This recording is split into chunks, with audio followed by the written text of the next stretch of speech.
meditate on this. The subconscious mind is like a black hole. It's a vacuum. It pulls in everything that crosses its path.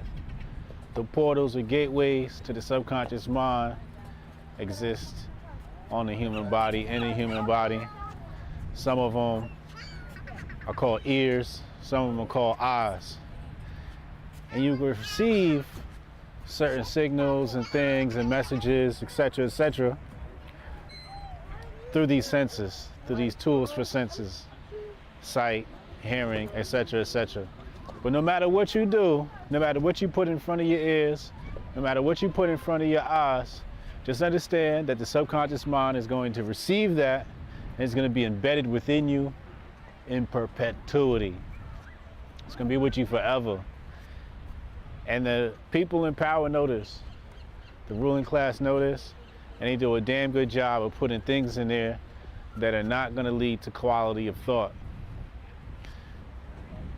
It's important that you take control of this and try to embed things with high quality of thought into your subconscious mind, so that when they come back to the surface, when they come back, they pop out on the other side, they're fruitful. The things that are good for you, things that lead to quality of thought.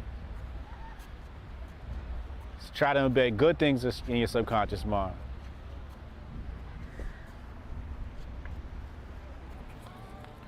Now that we know we have to program the subconscious mind, do that consciously, the next question becomes, with what? I believe we need to start with music. Music is very natural. Everybody loves music. They're even treating dementia with music, because music can take you to the past, bring you to memories, the vibe. Everything is just seems to come into focus clearly. It's easily visualized when you put music and have a soundtrack to your life. And so what type of music do we listen to? You know, it's part of our daily ritual. It's part of our daily dealings in programming the subconscious mind. The type of music we listen to is very important. And think about quality of thought. Is your music going to nurture the idea of quality of thought? Or is it ratchet? Is it supremely ghetto? Is it trash? Or is it breathing life into you? Right? It's the difference between listening to, something that's promoting death as to something that's promoting life. Looking at some of the neurological effects that happen when you listen to certain types of music, nourishing the brain with that type of music. The TV shows you watch, the movies you watch. What type of shows do you watch, and how are you inspired by them? What are the images that are being implanted in your subconscious mind from the movies and TV and the media that you watch, from the things you watch on YouTube, etc., etc. If you look at one of those controversial stories about TikTok, I said that Chinese people, or the Chinese Communist Party, whatever, has a different algorithm than the one for the Western nations. The one in the Western nations, the kids are watching videos that go viral, doing pranks and all types of silly stuff. And China's algorithm is showing kids completing puzzles and doing math. These are the things they're promoting because they understand the programming of the subconscious mind is very important for the future of your people and where they're going. So with that same concept in mind, what type of media are you always being influenced by? What type of media do you constantly force yourself to be influenced by? What if we saw images of love all the time instead of images of destruction, war, etc., etc.? What type of media is Hotep Jesus influenced by? I like the old stuff. I like the classics. Mostly written work, literature. That's the type of stuff I listen to. I listen to a lot of lectures. One of my favorite lecturers is John Henrik Clarke, Dr. Kaba Kamene. Those are like two of my faves. I like listening to scholarly work, scholarly teachers. I go to bed to to chess videos, but I also need some gangster in my life. You know, I'm not perfect, but I need some, you know, I need some cartel gang member, you know, type programming. This is, you know, that's the stuff I happen to like. You know, I like violent movies. I like heists. I like heist movies, like The Italian Job and Ocean's 11, and you know, those types of things. I like military movies. Like, I thought the new Top Gun was amazing. But I also try to be conscious of what I'm seeing, and so, you know, what's clear is we're going to come across some content that is not going to nurture quality or high quality of thought. So what we have to do is we have to wrap this stuff with labels. So what you can do is when an image appears before your subconscious mind, what we can do is we can frame it. So when it gets embedded and it gets stored within your mental hard drive, it's filed in a folder, you know, marked bad, marked good, marked to question, marked, you know, you can label these things. So sometimes when things come into our subconscious mind, we don't frame it, we don't put a label on it. I think we have to say, okay, if I'm watching a movie and they're murdering people, say for instance, as we're watching this, we got to label that bad. This is bad. This is no bueno, right? And even some labels that your personal opinion might weigh in on, and how you manage this stuff logically. So even though everything's going to be received by your subconscious mind, and some things you may enjoy, some pieces of content you may enjoy, it's very important to frame that stuff and label that stuff. So when it gets into your subconscious mind, your subconscious mind knows, okay, this is this and this is that. So it knows clear difference. It's not just sitting there to be sprouted later on in the wrong manner or intent.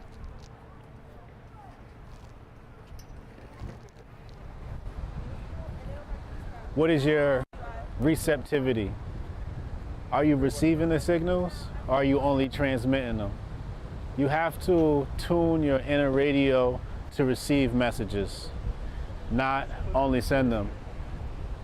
Sometimes we get caught up with our conscious mind. Our conscious mind is constantly sending signals out to the universe, to God, to friends, family, etc., etc. But sometimes you have to reset yourself and come back to zero and just say, I'm not intending to send any messages, I'm intending to receive them. I call it no mind. I've spoken about this in the past. I want to open up the mind, enter a state of receptivity, to receive the signals, to be imbued by God. Messages, prescient visualizations, to be omniscient. Yeah, I can try to get that handled for you. Again, it's only my second day, so if you can give me a second. How am I supposed to do this? How the hell are we supposed to do this by 5 o'clock? I have no clue. Is that possible? Hey, do you have the password to... How'd you finish all your work already? He's not tapped in.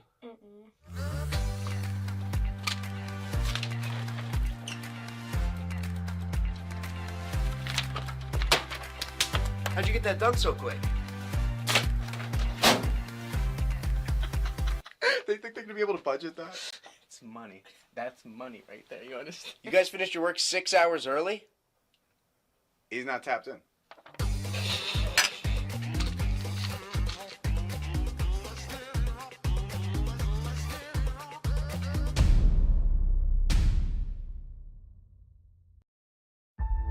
The views expressed by guests are their own, and their appearance on the program does not imply an endorsement of them or any entity they represent. Views and opinions expressed by Hotep Jesus are those of Hotep Jesus's and do not necessarily reflect the views of the Hotep Nation or any of its officials. If you have any questions about this disclaimer, please contact our Office of General Counsel via the sheet of account. And Hotep and done.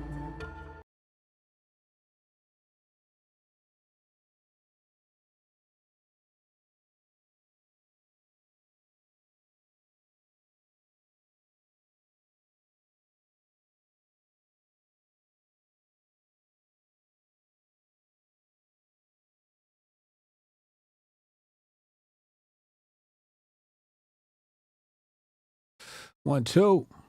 There we go. So Irish Lives Matter? You're not allowed to say that? The white man is cooked. Grift Report starts now. 2, 1, boom. Hotep Jesus. Of all the Jesuses I know, he's the Hotepiest. Social scientist and YouTube host, Hotep Jesus. How the fuck do you get a name like Hotep Jesus? The one and only Hotep Jesus. Ryan Sharp, better known to the world as Hotep Jesus. Hotep Jesus. Hotep Jesus. Hotep Jesus. Hotep, you're a genius. HotepJesus.com. Somebody said, what do you think you are, some kind of Hotep Jesus? Ooh, and that's I was good. Just like, ooh, that's sexy. Yes, I do think I'm Hotep Jesus. What's up, people? Welcome back to the Grift Report. I'm your host, the Grift God. Hotep Jesus. Hotep Jesus. Hotep Jesus. Hotep, you're a genius. HotepJesus.com. Oh, this a real Hotep brother. Hey, Hotep to the chat. Hotep to my Hotepistanis. Hotep to all my Hoteps. Hotep. What's up, people? See y'all. River King, what's up, yo? Hotep CPA, Sauce the Prophet, Jack Reeves. Renee Vogel in the chat. Jimmy Dawson in the chat. Champ, Inside of the Ages. What's up, y'all? We got an action-packed show lined up for you today. We got to talk about Irish Lives Matter. We got Black Lives MAGA. Story of the day over here on the show. Some CBDC stuff to go over. We got an update on the little Indian kid. We got an update on Donnie the Don. You know what I'm saying? Let's get right into it. Without further ado, let's get the update on Donnie the Don. Hold on. Put this up on your screen. Here we go. Wait. Damn, wait. Where'd it go? Where'd it go? Don't tell me she deleted it. No. Oh, here it is. All right. Why does this not appear in my, anyway. So yesterday we know that this gentleman claimed that he was viciously attacked by Donnie, a woman on Twitter. You know, I guess tweets can be violent. Violent speech, right? Everybody talks about, the left talks about hate speech and how speech can be violent. And here this guy goes. She captions this and says, and before Donnie the Don viciously attacked me, she whispered, taxation is theft. Simon Smouillet. And she posted this here. Newly discovered security camera footage captured Simon Smollett vicious attack. Hilarious. Lauren here says, disappointed in him.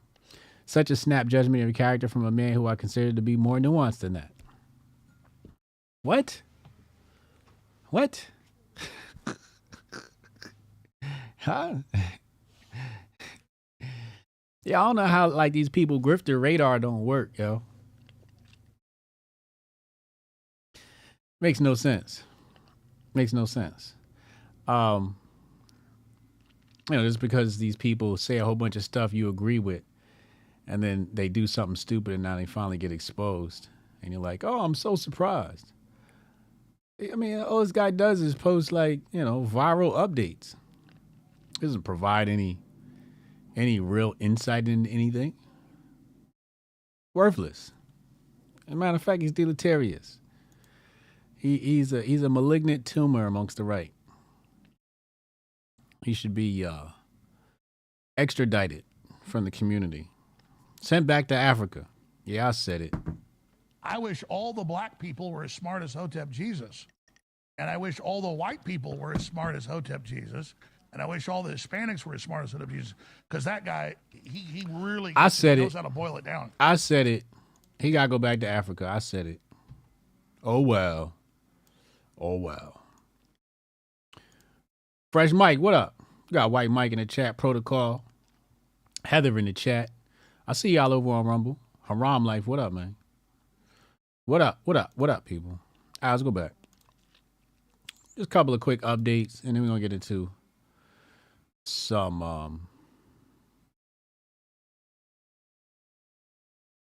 news. All right, let's go right here. Oh, here we go. I was about to say, that got deleted too. All right, so let's pull. It's 2 tweets we got to pull up. This one and this one. Okay, good. All right, let's pull this up. So, update. It says, during Sunday's broadcast, Colin Armenta from California, a native that belongs to the Chumash tribe. His dad is on the Chumash tribe.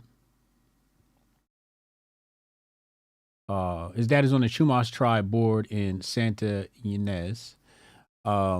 Everyone is making a massive deal out of this and only trying to show one side of his face to push their narrative. And then they have here a picture of the family. So Deadspin, Karan, I think he pronounces his name Karan, or we gonna call him Karen. Shout out to Hotep Davy. Hotep Davy pulls this up. Found out that this guy deleted his tweet. He's getting his ass whooped. He was getting viciously attacked on Twitter. Damn, 10,000 quotes. They was on his biscuit. Post has now been deleted. Adios, Papi. Let's go back. Enough of the fun and games. Let's talk about this. I got to ask everybody here.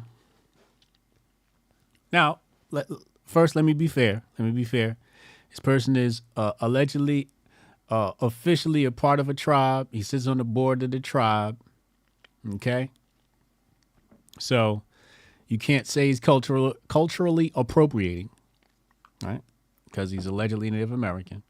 But I got to ask you, chat. Does this man and his family, do they look like natives to you?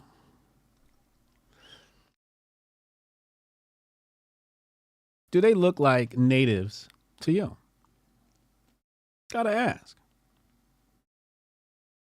The answer is no. Hotep, you're a genius. HotepJesus.com. No, they do not. These people do not look like natives at all.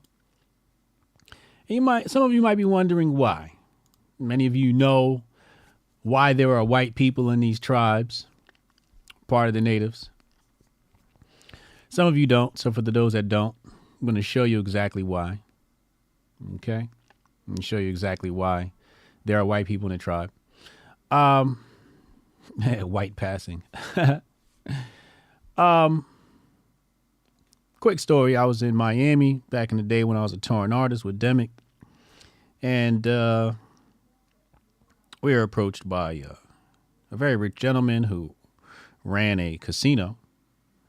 And he told me he was Native American. Now, this man looked like a straight up European. No doubt about it. Definitely looked like a European. Okay. And said his wife looked like Chrissy Mayer. Stop it. But he was hanging out with the rest of the natives, and the other natives, they look like Mexicans, dark-skinned Mexicans. They look like quote-unquote natives.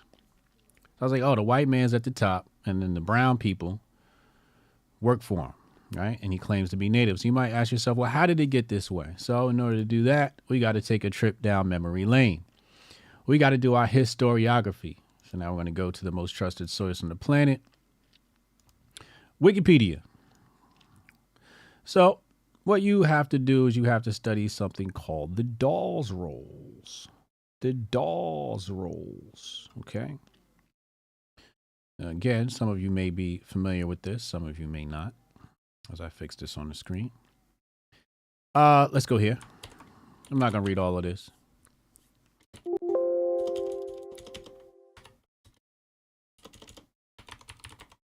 Here we go.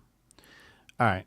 So it says right here, another issue on the Dawes Rolls are people termed $5 Indians. Some white people bribed government officials to obtain land allotments, but this was not as widespread as some would believe. So, Wikipedia is going to tell you the truth and then try to minimize things. And maybe they're right. Maybe it wasn't as widespread as some would believe, but that's sort of relative, right? Like, who are some and how widespread are we talking about? Like, this is just a vague statement here. It's too vague. just way too vague. There's, it's not quantified, and therefore not qualified. There's no numbers attached to this, no percentages. When you say some, how many is some? And widespread, like how much? Like how much of the population? How much of the population did they claim, and how much of the population actually did participate in this? Anyway, let's continue. It says Gregory Smithers, associate professor of history at Virginia Commonwealth University, stated, "These were opportunistic white men who wanted access to land or food rations. These were people who were more than happy to exploit the Dawes Commission and government agents for $5. Now, obviously, back then, $5 was a pretty amount of money. If you handed that off to one of those agents, they're like, yo, put this in my pocket, write your name in the book, right? And we're willing to turn a blind eye to the graft and corruption for the small minority that managed this fraudulent enrollment may have earned white people potential benefits for themselves and their descendants, but also could have subjected them to further removal, relocation, and incarceration. There were also land runs during this era and other methods for white people to obtain land. Most of the white people in the Dawes roll are noted as included due to marrying a member of the tribe and having Indian children. Okay. So when we see this face right here, we visibly can tell these people do not look like natives. There's a potential that there was some Dawes roll $5 Indian situation going. I'm not saying this definitely was the case with this family, but there's some rigmarole afoot here. Something very mischievous, something very maybe even subversive is happening here, right? Because these motherfuckers ain't no natives. I'm gonna just go out and say it. I wish all the black people were as smart as Hotep Jesus. And I wish all the white people were as smart as Hotep Jesus. And I wish all the Hispanics were as smart as Hotep Jesus. Because that guy, he really gets it. He knows how to boil it down. Let's go to the next story. Irish Lives Matter is trending. Disclose.tv says Irish Lives Matter is a racist poison, says Black Lives Matter supporter. So it says, the headline here reads, Black Lives Matter supporter Jerry Carroll, MLA of the Irish Party, People Before Profit, says the slogan Irish Lives Matter is racist poison. It's another article here from BBC News. It says anti-immigration signage in West Belfast is being treated as a hate incident, police say. And there's other stories here. Here's another one. And this is right up these people's alley, right? This is right up their alley. Lives of TikTok, Jake Shields, IMC, all these guys, so basically, I got to call it straight down the middle. I'm going to call it straight down the middle every single time. I'm not going to take sides, okay? And when I do, I'll let you know. But this is definitely going to be good ammo for the people that love posting about, white people and their elimination, white people and their castigation and being shoved to the lower class, lower rungs of society, at least on social media. So this feeds them well. However, I would say in this case, it's justified. It's absolutely justified. If you can say Black Lives Matter, why can't you say Irish Lives Matter? Should be able to. Ireland is for the Irish. Ireland is for the white man. White man with red hair, leprechauns, drink beer, love to fight, kick that soccer ball, play cricket, whatever else they do out there. White. Yeah. Ireland is for the white man. There shouldn't be no black people in Ireland. Now, there are black people in Ireland for whatever reasons. Marrying in, moving, migration, work, whatever it may be, right? There's no attack on them, but Europe is for white people. Africa is for black people. America is for the natives. So there's been a lot of moving around, but I could totally understand why somebody in Ireland would be upset when you have these migrants coming in. Look at how black people have responded to the migrants in various cities like Chicago, New York City, Detroit. They don't enjoy these migrants. Many people, if they said, yo, Black Lives Matter, you'd be like, oh, yeah, Black Lives Matter. But what they said, if they said Black Lives Matter in response to the migrants, what would you say then? What would the left say then? Oh, yeah, drink Guinness. How could I forget Guinness? The Vikings, word. You know what I'm saying? Dead Rider said Ireland is rioting against colonization. Absolutely. Absolutely. You know what this comes down to is, and I don't even think this is a race issue, although it could be. Maybe, you know, those people on the ground in Ireland don't like black people. But I think it's bigger than that. Right? I think this has more to do with the fact that these people are paying taxes and that tax money isn't coming back to them in various forms. And it's being forced to be shared with people who ain't paying taxes. Right? It's being forced to make them share spaces with people, and they ain't got space for them. We ain't got, you know, until every Irishman can eat good, there should be no migrants, and it should be a decision based upon the Irish people, how many migrants they let in, and blah blah blah. Is it xenophobia? Yeah, it could be.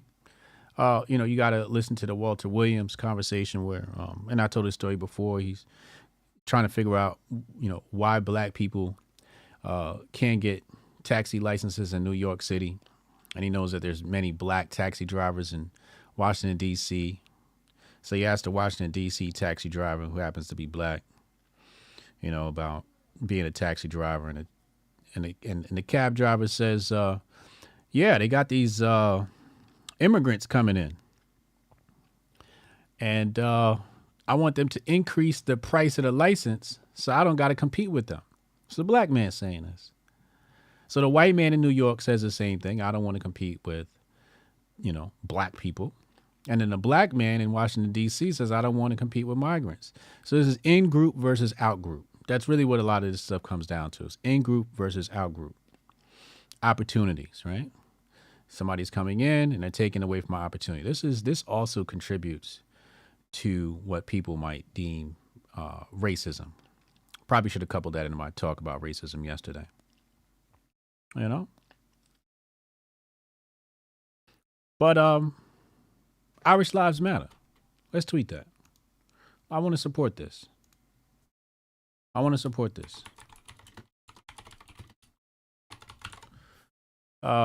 You can't even in Ireland. You can't even tweet this on your internet. There's a lot of shit you can't tweet in the UK. Actually, Hotep CPA, thank you for the super chat. Hotep's been told you about how Anglo-Saxons see the Irish. Yeah, that's another story for another day. But you're right. Yosef El Bebe says we need to start making our own demands. Yeah, I think that could be part of it. He said, and the Transformers got plenty of laws passed for them, but we, the original indigenous people of the Americas, can't even get a simple bill passed for nothing. Straight shameful. Oh, Yosef El Bebe believes that we are the indigenous people of America. Shout out to him. Hotep. I'm with you, bro. I'm with you. We was here already. We was natives. We was natives, sucker. We was natives to every land on the planet. Except for maybe Europe and the colder climates. Although there is a lot of black presence in historical Europe, Russia in particular, even part of the nobility. There's definitely some black people part of the nobility, part of the religious class. But that's neither here nor there. But, it's just upsetting for me, when we talk about black people being in America prior to the transatlantic slave trade, because it's just quite ignorant of common sense. It's to say that, some black man in Africa was running things, right? And He pissed somebody off, and they was like, you know what? We out of here. I'm going somewhere else. Got on the boat and left. Why wouldn't somebody do that? Why wouldn't somebody do that? Absolutely somebody would do that. You know, white people haven't cornered the market on exploring. Well, now they have. Them some exploring motherfuckers, I tell you that. You know? But yeah, anyway. So yeah, Irish Lives Matter. I support that. You know, Viva la Ireland. And I wish the best to them. And the migrants should be kicked the fuck out. You know, just like the migrants here in America, I'm an American. Kick the motherfuckers out. You know what I'm saying? I ain't paying for them motherfuckers. I don't want to share no space for no damn migrants. People say, oh, there's black migrants. Well, they can get the fuck lost too. I don't give a fuck about them motherfuckers either. Oh, well, they're coming from Haiti and Africa. I don't give a fuck if they came from Jupiter. If them niggas ain't get here legally, they shouldn't be here. I'm not paying for them. I don't care what color you are. I don't care what kind of alien you are. I'm not paying for you, bro. It's bad enough I'm paying for the war in Ukraine. It's bad enough I'm paying for the war in the Middle East and every damn thing else. Save our veterans. How many children are starving in America? What's the, let me see something here. What's the, rate, hunger, oh, hold on. Child hunger numbers, America. Let's see here. Damn. Is that 44 million? Sheesh. 44 million Americans are hungry right now. 1 out of 8 children. 1 out of 8 children are hungry right now. We don't care about the kids, bro. Right now, I remember when this number was 2 million. I remember when the number was 2 million because I used to recite it. It's 13 million now. 13 million U.S. children face hunger. What about them? Do child lives matter? I wish all the black people were as smart as Hotep Jesus. And I wish all the white people were as smart as Hotep Jesus. And I wish all the Hispanics were as smart as Hotep Jesus. Because that guy, he really gets it. He knows how to boil it down. All right, let's go back.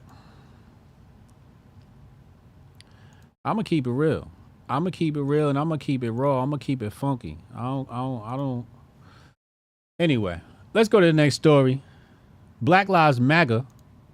Shout out to Lawrence B. Jones over at Fox. He's got a Black Lives Matter here, former Dem, endorses Trump. Let's see what they got to say. Black Lives Matter Rhode Island, Mark Fisher. Mark, thanks so much for joining the program. You know, this is my favorite story of the day because it identifies with what I've seen in the barbershop. All the brothers, for some reason right now, are turning tides right now. And I just wonder, what is the big reason? I think personally, it's the duplicity of the Democrats. Ooh. Oh, this is a real Hotep brother. The duplicity of the Democrats. I'm just trying to figure out why these niggas ain't know about it before. That's what I'm trying to figure out. Hotep's been told you. Hotep, you're a genius. HotepJesus.com. We told you when you motherfuckers was out here voting for Hillary. I had did my research on Hillary beforehand. And when Trump was running against Hillary, I wasn't, you know, on Trump's side because I thought Trump was the GOAT. I was on Trump's side because I was like, damn, Hillary's the wicked witch of the East and the West. Well, wait, one of them was good. No. Which one was? I think it's the wicked witch of the East. Right? Anyway. The bitch was a witch. The bitch was a witch. She literally ran a slave plantation. Y'all know that? I said that shit on Megyn Kelly. Let me see if I can find that. Hold on. Let's go here. Let's type in Hillary Clinton slaves. Let's see what pops up. There we go, right here. first story. Let's put this up on your page. And right here, there's a whole story about how Hillary Clinton found a loophole, right? Basically, you know, TLDR, she was using prison labor on her own personal property. She took people out of prison to work on her own personal property. She's practicing modern day slavery. Let's go back. So I'm just trying to figure out why these niggas are so late.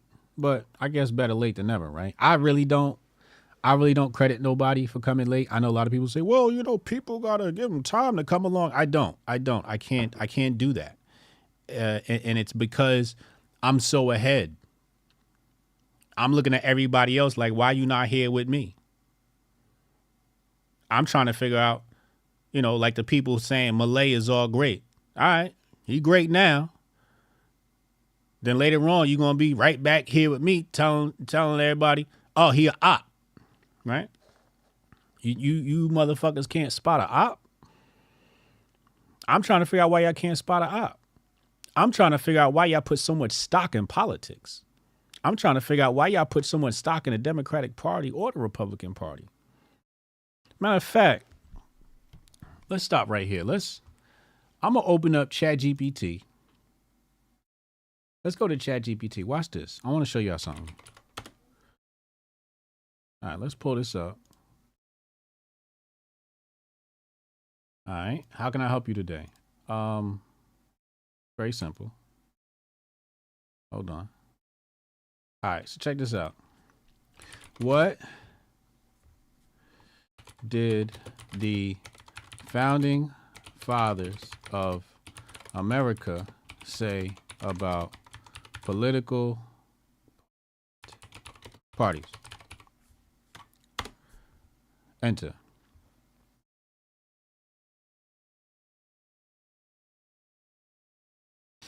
George Washington, in his farewell address, warned against the dangers of political parties. He believed they could lead to the alternate domination of one faction over another, sown by the spirit of revenge and potentially leading to a rise in despotism. James Madison acknowledged the inevitability of factions due to the nature of man, but argued that a well-constructed union would break and control the violence of faction. He saw factions as necessary evil in a free nation, but believed their effects could be mitigated. Initially, Jefferson was deeply critical of factions, but he later became leader of the Democratic Republican Party, opposing Federalist Party. His stance evolved to see political parties as natural, if not entirely desirable, part of democratic governance. Hamilton viewed parties as a vehicle for ambition, a necessary tool for organizing support in the democratic system. While recognizing the potential dangers of factions, he actively engaged in partisan politics. James Madison had a complex view of parties. He recognized their inevitability, but was also worried about the potential to promote demagoguery and sectionalism, fearing they could lead to a loss of public virtue, and undermine the republic. Overall, while the founding fathers recognized the inevitability of public parties, many expressed concerns about their potential to foster division and endanger the stability and effectiveness of government. They often view parties as necessary but potentially dangerous element of democratic governance. There you have it right there. All right? So go do your studies, go do your historiography on how your founding fathers felt about political parties. All right, let's go back. So I don't know. I don't even know why y'all even participate in this shit. George Washington been told you. Hotep. George Washington been told you. What up, Kay? Yeah, you gotta drop knowledge on the people every once in a while. You know what I'm saying? Little by little. All right, let's go back. The hypocrisy. We're not stupid. The brothers are not stupid. We understand when someone's for us and when someone is not. And it's obvious that the Democratic Party is not for us. Yeah, I keep... Their policies actually strike at the heart of the black family and the nuclear family. Oh, uh-oh. He said their policies strike at the heart of the black family, particularly the black nuclear family. Did he just say nuclear family? Uh-oh. Yeah, so you know, you were a part of Black Lives Matter. You founded it there.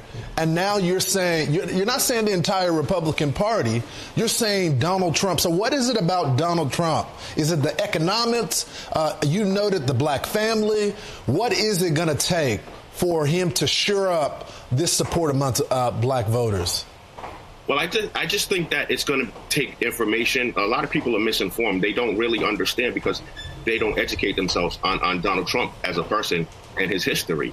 But if they do that, and it's going to take, you know, leaders, educated leaders, getting the word out there, I think that it'll happen on its own and it'll be organic because personally, I love the man. I mean, how could you not like if a real man, how could you not relate to someone like that? Yeah, that's what I was trying to figure out. I definitely relate to Trump. I don't know how y'all related to that bitch witch. He watches every morning, so I'm sure he's cheering as you're saying this. We looked at some of the polls for Trump over Biden in the battleground states. In 2020, it was 8%. Now in 2023, he has 22%. And that's just not black men. So the election is right around the corner. If you had the opportunity to talk to the former president, I'm sure he's watching right now, what would you tell him? Call me on my cell phone, man. I'll stop for Trump. Mark, I'm fascinated by you. Why did you end up leaving Black Lives Matter? Or are you still affiliated with it?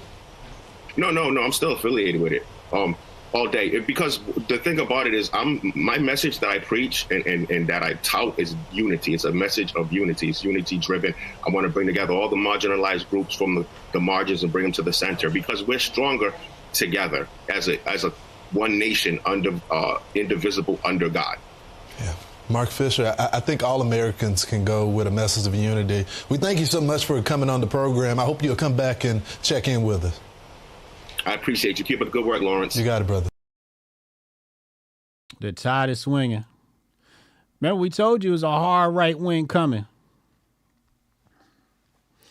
Yosef El Bebe says, this is exactly why I rock with Hotep, because he brings facts and receipts. Got to. I don't like making arguments unless I can support it with some, something substantial, some citations, some sources. That's why when I wrote my book, Patriot Report, Unmasked Conspiracy and Money and War, I had over 200 citations in the book. Over 200 citations in that book from various different sources, including congressional record. I had to dig back into like the 1800s congressional records and read through pages of conversations and whatnot. But when I make a point, I want to back it up. That's what a lot of people don't do. They just say shit and they don't back it up. Which leads me to something I want to talk about with your boy Malay. Okay, let's talk about your boy Malay real fast. Let's pull this up.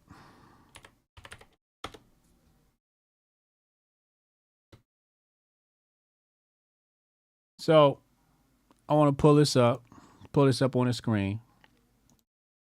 And so people were talking about the oil assets in Argentina, right? The oil assets in Argentina, right? So you can't talk about the oil assets in Argentina without talking about the state-run oil company, right? Now, I read all of this. I'm not going to read all of this today. But I just want to point out a few things here as we go through, because people were arguing last night. Well, let's pull the arguments up so you can see the arguments, see you know where I'm coming from on this. Hold on. All right, here we go.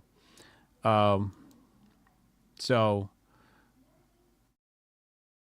hold on. Let's play this one first. All right, so here's your boy Malay hanging out with Bill Clinton, right? Came to D.C. to get his marching orders. Somebody else posted this article, right? I showed you guys this 2 days ago or last week or something like that. No, 2 days ago, right? The 27th here. Yeah. So I showed you this two days ago. On Monday, we talked about this and said Malay's going to meet the Biden peoples and get his marching orders, right? So, obviously, I hit him with the guess who been told you, right?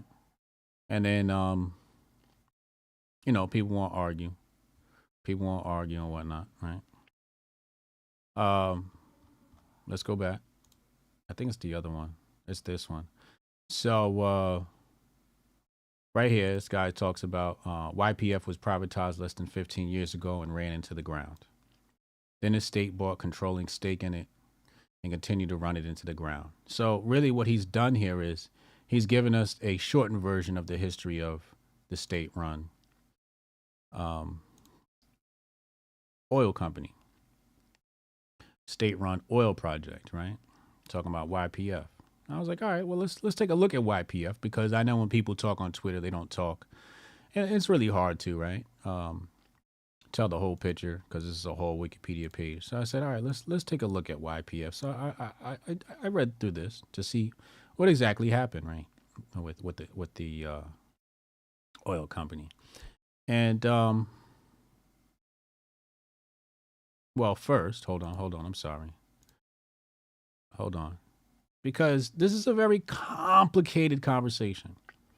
Right? So this person here says government should not own assets or resources. This is a job for the private sector. And I responded, China has entered the chat. I wish all the black people were as smart as Hotep Jesus. And I wish all the white people were as smart as Hotep Jesus. And I wish all the Hispanics were as smart as Hotep Jesus. Because that guy, he really gets it. He knows how to boil it down. Really what this comes down to is incentives. Incentives and righteousness, right? When they say government, does a poor job, most particularly they're talking about the American government, right? The corrupt American government. And they're right. The government does not have a good track record of running things. However, there are precedents set that show government can run things and still be a world power. One of them happens to be Russia. The other one happens to be China. And the other one happens to be Germany. I'm going to say it. Adolf Hitler created economic revitalization through a form of socialism, right? Through a form of socialism. And a lot of it had to do with his own convictions and wanting to make the country right again. He killed hyperinflation. He destroyed hyperinflation. So you can't just say, you can say government has a track record of not, running business well. However, it can when it's run by the right people, right? Depends on the incentives of the people who are paid with those salaries. If you put the right incentives in place for somebody to run an oil company that's run by the government, it could work. It could work. And China has shown that. China is on its way to surpassing the United States as a world economic superpower. And most of their companies are state-run and controlled, especially their natural resources and assets and trading. Okay. The other thing, too, is like when people talk about, how to bring Argentina back to life, how to resuscitate their economy. I don't look at oil. I'm looking at manufacturing. I'm looking at skill building and manufacturing. China basically became a world power in less than 100 years by manufacturing shoes. They found a niche in the world, found out people needed shoes, and they became really good at making shoes. They became really good at manufacturing. China has. You have to ask yourself, how are they able to do that with this mixed economy of communism and capitalism? It's quite fascinating. I'm going to study it one day, probably soon, probably within the next year or so. It's quite fascinating. But it is possible, obviously, right? Nike gets their shoes made in Asia. A lot of people get their products. Like something like 90% of the products in Walmart are manufactured in China. AMD, Nvidia, They want them semiconductors from China. So why isn't America great at manufacturing? A lot of it has to do with the barriers, minimum wage barriers, labor laws, just various socialist factors, right? So there's a lot of nuance to this. Justine said they manufacture everything. Yeah, absolutely. Absolutely. Matt Earth Theory said Dolph Boy supposedly in Argentina. They definitely are. They definitely are. Angelia said, honestly, I just wish you were wrong from a hope perspective. Like maybe someone really... Can y'all remember the last time I was wrong? Anybody remember the last time I was wrong? You know why you can't remember the last time I was wrong? Because I don't speak unless I know. Unless I am sure, I don't speak. Right? So let's go back. We got the YPF, right? So what happened to YPF, this state-run oil venture, right? So TLDR, and so hold on, I read this on my phone, so I don't have highlights. But I want to show you a few things here. Hold on, let me just find it. All right, so first state-run oil company in the world. This is 1922, right? So the gentleman here in that tweet, what did he say? He said,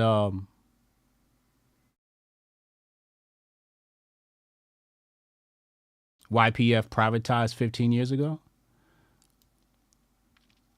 right? So there's, it went from state to private to state. And there's a lot of nuance in this, right? So let's look at this. And I don't want to go into the details of the deals. You guys can do that on your own.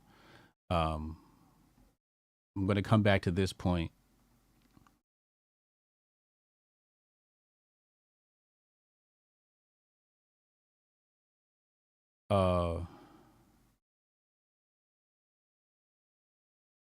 So here,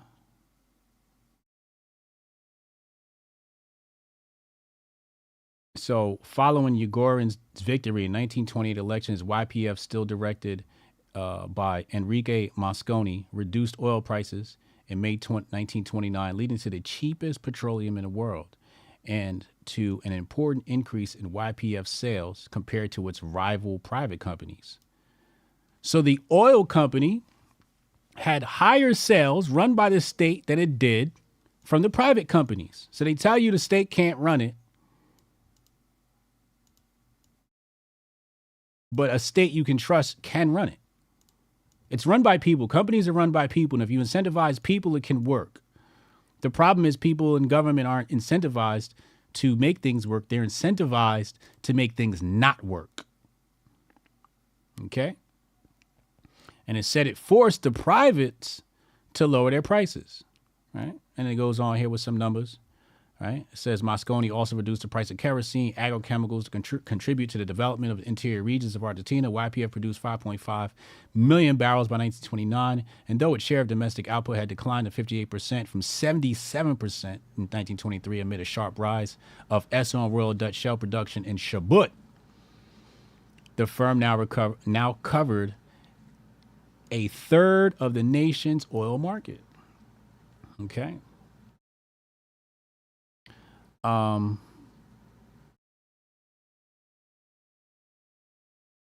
right, so let's go here. Let's go. Now let's go to the conspiracy theories. All right. So we're gonna dig deep in here. Mosconi, who had previously been in charge of the aeronautics division of the Army,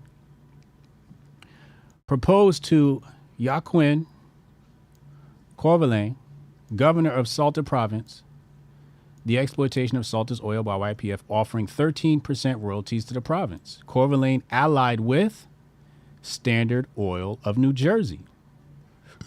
Okay, so it says here, Corvalane, allied with Standard Oil of New Jersey, rejected Moscone's proposal. However, referring to the concept of provincial autonomy, this refusal led to Moscone to evolve in favor of nationalization of oil supplies in order to strengthen Argentina's independence. Independence, right?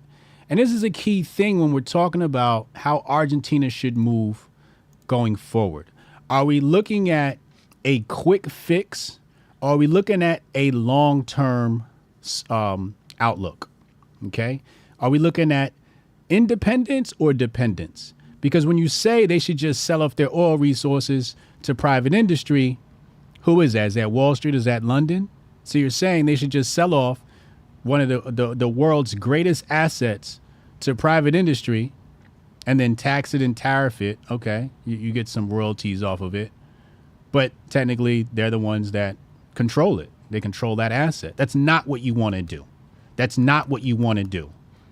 If I'm sitting on gold, this is the same situation happening in Sudan, where North Sudan is fighting with South Sudan. South Sudan is saying, yo, we sitting on oil resources, and everybody like, yo, we could use that to create income. And they like, no, you're going to sell it to private industry, and the people ain't going to get none. Ain't going to get none of the profits. So they have a little bit of a war, or a lot of bit of a war going on over there in South Sudan, right? So my thing is, if I got gold in my backyard, right, and I can't get it out, I have two options. I can contract somebody to come get it out, or I can figure out how to get it out on my own, which may take more time and resources. If I take it and mine it on my own, well, guess what? I keep and I control it, and I'm a majority owner. If I tell somebody else, yo, you got to come mine it, they going to give me a little piece, and now they in my backyard, right? Owning and controlling some of the greatest resources on the planet. The resource is more valuable than the currency. The resource is more valuable than the currency. The resource is more valuable than the currency a lot of times because the oil itself can be recycled. But that's another story for another day. So we said Standard Oil of New Jersey, right? Who's Standard Oil in New Jersey? You guys should know this. You guys should all know this. Let's see if it's on the page here. Right there. ExxonMobil, American multinational oil and gas corporation, presently based out of Texas, has one of the longest histories of any company in its history. A direct descendant of John D. Rockefeller's Standard Oil. So we're talking about John D. Rockefeller. Okay? So we got the Rockefellers involved here. So there's a fight. Moscone's saying, yo, we want independence. We want Argentina oil for Argentina. And Corvalane saying, yo, let the Rockefellers do this shit. Right? So let's continue. So it says right here, the Petroleum Institute was created in December 30th, 1929, directed by Ricardo Rojas, foreseeing conflicts with, it says right here, foreseeing conflicts with U.S. private companies. Moscone proposed an agreement with the Soviet state company Amtorg, which was to allow Argentina to import 250,000 tons of petroleum each year, paid by trade with leather, wool, tannin, and mutton. The agreement was to be made official in September 1930, along with the complete nationalization of oil resources. But on September 6, 1930, Yagorn was disposed by a military coup. Okay? And the project was withdrawn. What does it say right here? The coup was lobbied for chiefly by Standard Oil.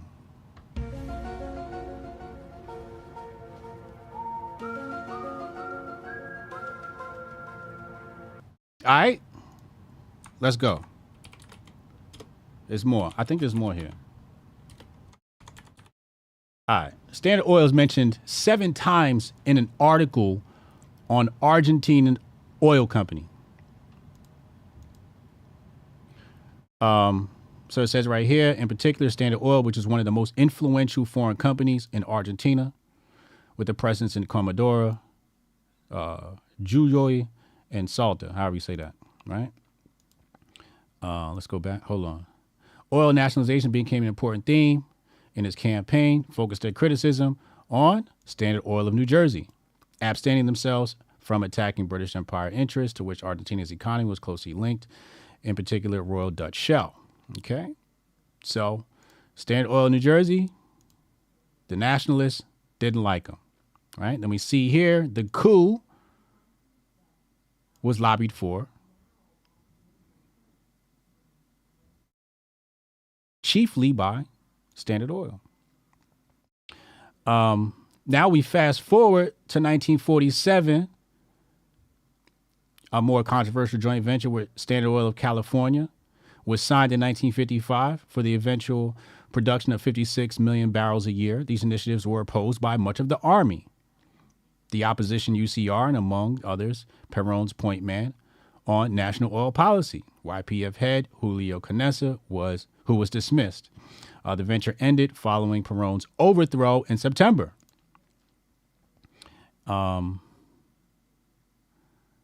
Again, Standard Oil contracts, and then it has Standard Oil cited there. Okay. So coming back, YPF, if you go do the research, it's functioning well.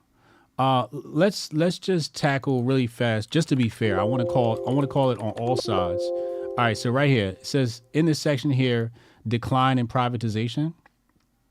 So, to be fair, when it was privatized, it says government policy after 1976 kept oil prices well below inflation, with the consequence that costs increased faster than income. YPF also bore an extremely heavy tax burden, as 68.4% of its revenues were paid as tax to the national and provincial governments. So to be fair, there was a high tax on the private company. So you can't really say it's fair to judge the two, right? So you can't really say, well, private could have done better because it didn't really have an opportunity to really thrive, right? So let's read this next section. Another serious drain resulted from the failure of other state enterprises, such as Argentine Railways and a national airline, to pay YPF for their fuel on time. So the government wasn't paying for their fuel. Like, fuck you, right? And I agree. This is my resources, and we're not paying for oil. It's our oil. So I agree, but it's not fair to the private industry, right? The tax policy of the military government followed the same path as its civilian predecessors, a path that regarded YPF as a convenient source of funds to ease the country's chronic and serious fiscal deficit position. Now look at this. The death in a helicopter crash of the firm's director, Raul Ondarts, and the appointment of General Guillermo in 1981 was followed by a period of severe mismanagement, moreover. Right? So you can't really talk about YPF without looking at this. I'm going to call it mysterious. Maybe it was natural. Maybe it was organic. Maybe it was real. I'm going to call it mysterious. So a helicopter crash, and all of a sudden, you got severe mismanagement of the company. This is while it was a private corporation. Okay? So my point is, you can't just talk about YPF in black and white. You can't do that. You have to dive into the nuances of the history of the YPF company, and sit down and comb through all the little details of, profits, non-profits, or the lack of profits. And it's a very complicated thing to try to understand. I'm working on a solution for Argentina, and I might publish it. I might not. It depends on how far I get with it, but I want it to be thorough and complete. So look out for that. All right, let's go to the Big Brain Update of the day, sponsored by Syscoin. Just want to put that on your desk, since we're talking about Argentina, Malay, and the resources. You got to know the history of the country. Like, learn the history of these countries, man. It's complicated. It's not in black and white. All right, digital yuan is already on track. So China's got their yuan, digital yuan project happening. They only got 10% left to roll out. Standard Chartered participated in ECNY trials. And clients will be able to purchase, exchange, and redeem ECNY within their bank accounts. But really what I want to focus on right here is this story right here, privacy for retail CBDC. So check this shit out. Look at this. This is kind of wild. Let's fix this. So it says right here, Swiss National Bank, BIS Innovation Hub, published a paper called Project Tourbillon, Project Tourbillon, which explores privacy for retail CBDC, right? So that's the big thing, right? Like what kind of privacy they're going to have. So when I saw that, I'm like, oh, I want to read this. And it says here, we believe solutions such as Tourbillon are significantly superior to others in protecting details about transactions in a cash-like manner. However, regarding the second point, all digital mechanisms will allow central banks to limit access. That applies equally to Canadian truckers and their bank accounts and Tourbillon-style CBDCs. That doesn't make this a bad solution. It's just something to bear in mind. So they can still cut your ass off. All right. So let's go down here. It says in this section, this is on Ledger Insights, it says achieving anonymity despite being compliant. Okay. It says what's clever about the solution is its novel approach to AML. It enables the payer and their transactions to remain anonymous, but not to the recipient who has to hand over the CBDC to their bank.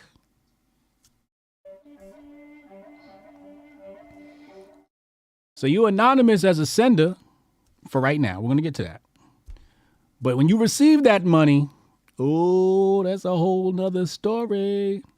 Okay. It says here that doesn't mean the payer can use an illicit stash of money because the payer is issued a CBDC via their bank, which will conduct KYC, know your customer compliance.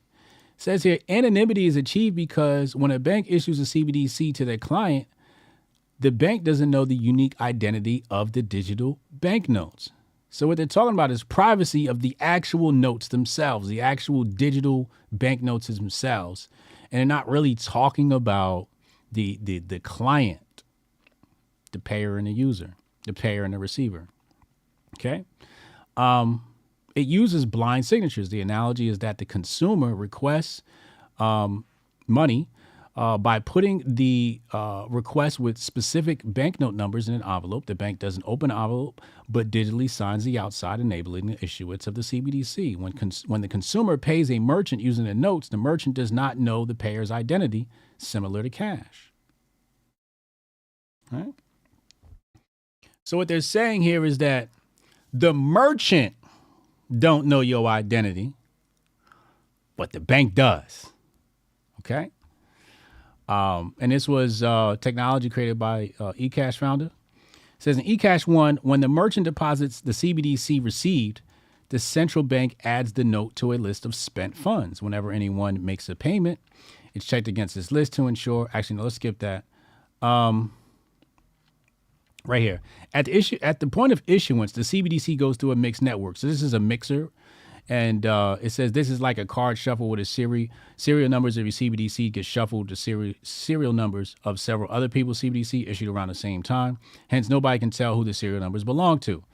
That's unless there's some underhand stuff happening in a mixed network, which could undermine the anonymity. However, Sham recognizes he has a mixed network designed to address these concerns. Okay.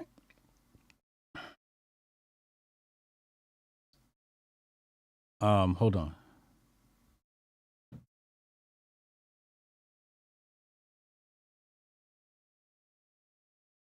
Right here.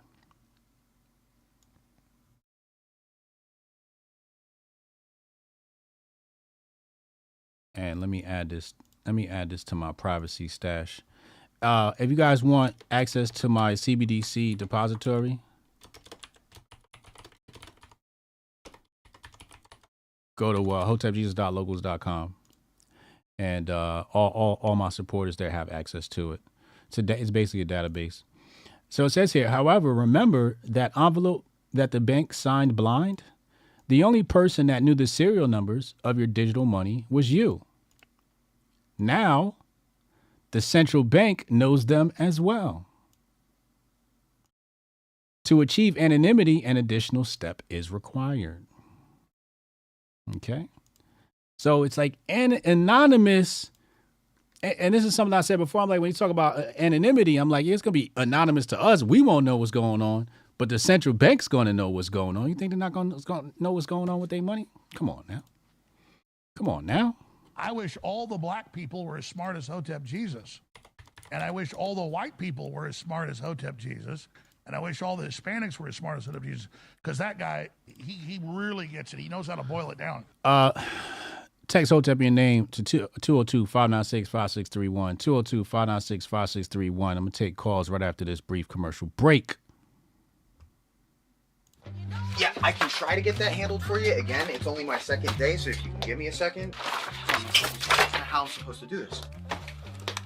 How the hell are we supposed to do this by 5 o'clock? I have no clue. Is that possible? Hey, do you have the password to... How'd you finish all your work already? He's not tapped in.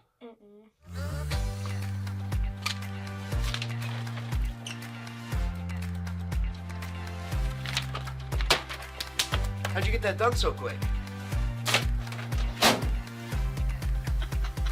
They think they're gonna be able to budget that? It's money. That's money right there. You understand? You guys finished your work 6 hours early? He's not tapped in.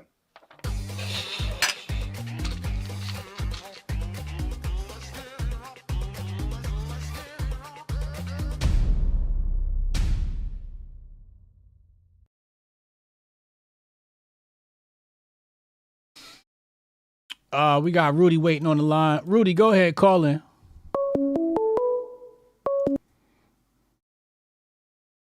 Call from. Rudy, what up, man? What's going on, HJ? How you doing today, brother? I'm good. How you, man? I'm alive, man. So every day I wake up alive is a good day, man. I don't want to wake up dead. You know what I mean? Absolutely. Hey, but look, I was on the Argentina thing, man. Great information, but why are we talking about this, man? Why are we talking about this? About what? You know what? About this Millie guy in Argentina. Who really gives a fuck about this guy, man? I do. You know, do you? Absolutely. I'm just curious as to why, brother. Why? Because as somebody who plans to run a city, it's very important to see and learn how economies work, how to pull them out of inflation. It's a very fascinating topic for somebody like myself who studies money. No, I got you. I was just curious as to why, brother. But I get your point. Because everybody's like, oh, Malay, Argentina, and they're not looking at it from the standpoint I'm looking at it. They're looking at it as, right. Here's some fucking hero. And I'm like, oh, now all you motherfuckers care about Argentina? Right. Listen, dude, my mother's maiden name is McDonald. You know what I'm saying? She comes from the McDonald. Irish Lives Matter. Man, I don't give a fuck, dog. They came out there, the Irish side of the family came here in the early 1900s. I could care less. I'm an American, goddammit. You know what I'm saying? I'm an American, man. My Italian side came here in the 30s, man. I'm an American. I don't give a shit, dude. I worry about American and its people, man. Yeah. You know what I mean? And it's... The thing about Ireland, it ain't about race, man. It's about, listen, I listen to a lot of Sam Tripoli, man. I know you fuck with Sam a little bit. He's got this theory, man, that this is part of a globalist plot, man, is to just pump a bunch of fucking military-age migrant men into native populations all around the world, and he calls them immigration riots. And when that shit popped off in Ireland the other night, he said, here it is, here's the globalist rollout of immigration riots, man. Same thing like with Chicago, man. We're going to pump all these immigrants into the poor force of Chicago, take all your funding and give it to them. What are you going to do about it? And just piss people off to the point where they, like Klaus Schwab says, man, got to get ready for a more angry world, man. You know what I mean? Yep.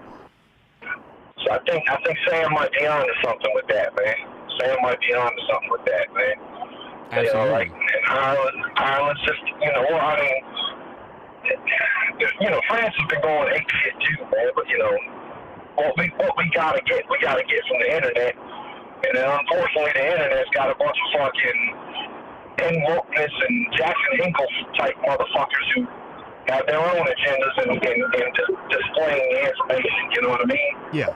It's like we can't just get somebody like, this is what the fuck happened, this is what's happening, and that's it. You know, everybody's got their fucking spin on it, man. That's why they come to the Hotep Jesus and they get down the middle, man, and when you pick a side, you're gonna pick a side. I like that, dude. That's the fucking most honest shit out of anybody who's out there, you know, relaying information to the masses, man. You know, I like that. That's why I fuck with you, homeboy. That's why I fuck with you hard, man. Appreciate you, man. Because that's, you know, you'll never hear that shit nowhere else, man. You know what I'm saying? Like, hey, I'm going to give it to you right down the middle, and then when I pick a side, I'm going to let you know I'm picking a side. Big fact. That's me, man. That's how I try to live my life, man. That's why I fuck you. You know, I fuck with you, man. Good show today, man. Good show today, man. Hey, thanks, man. I appreciate you, yo. Just want to come in and give you your fucking flowers, and I'm going to clear the path for the Nephilim, man. I know he's got some deep, insightful shit to say, man. So Hotep and Bill to everybody in the Vet South, man. All right, Hotep and Bill.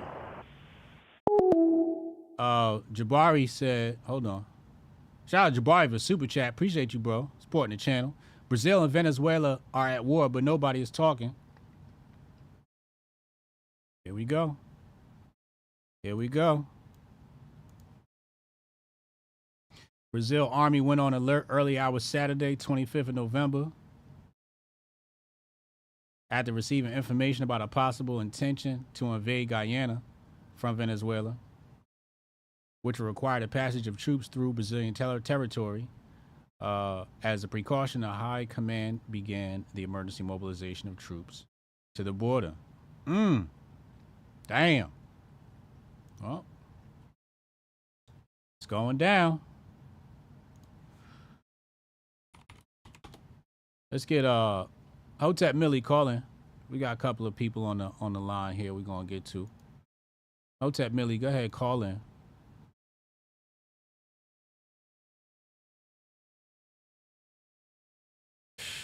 World War III is here. I keep telling people, man. World War III is here. It is here and now.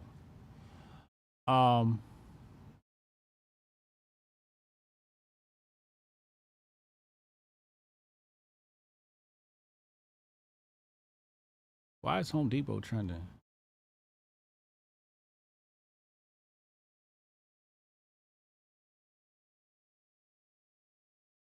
Congratulations to Home Depot, which has officially donated. Wait, what? Call from.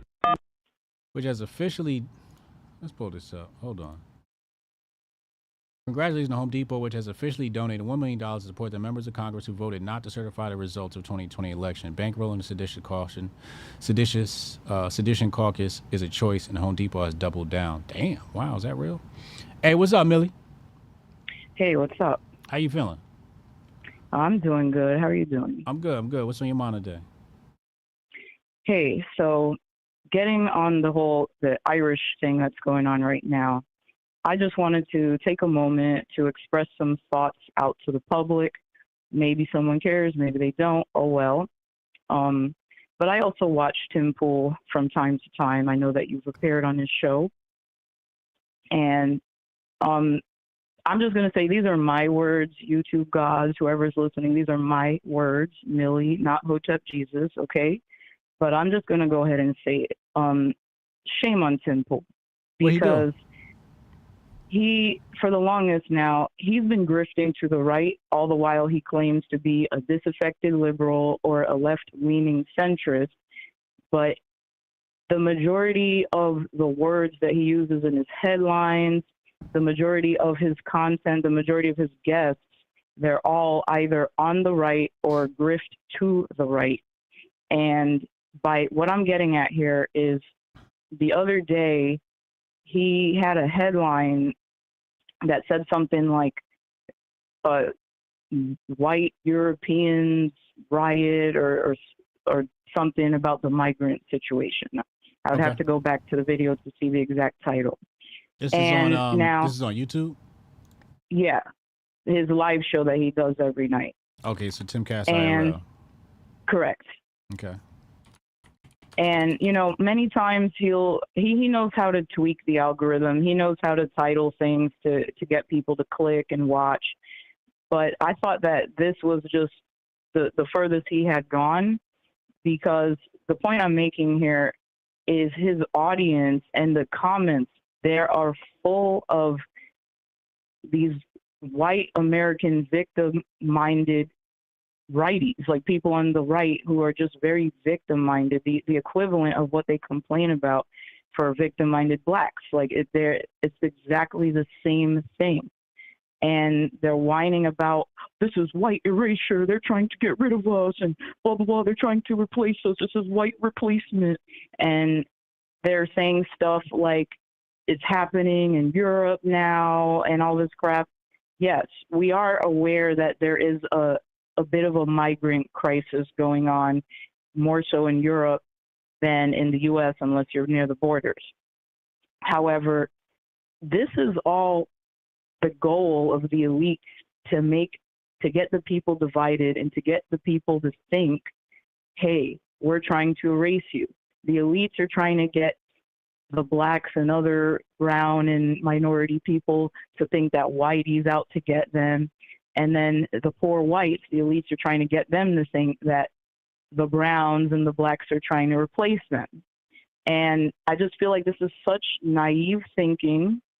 And I just feel like shame on Tim Pool for even like playing into this mindset. While these are not his words, these are the, you know, comments. Like if anyone goes to that video and scroll through the comment section, the majority of the top comments, the majority of the comments in general is just a bunch of white victimhood.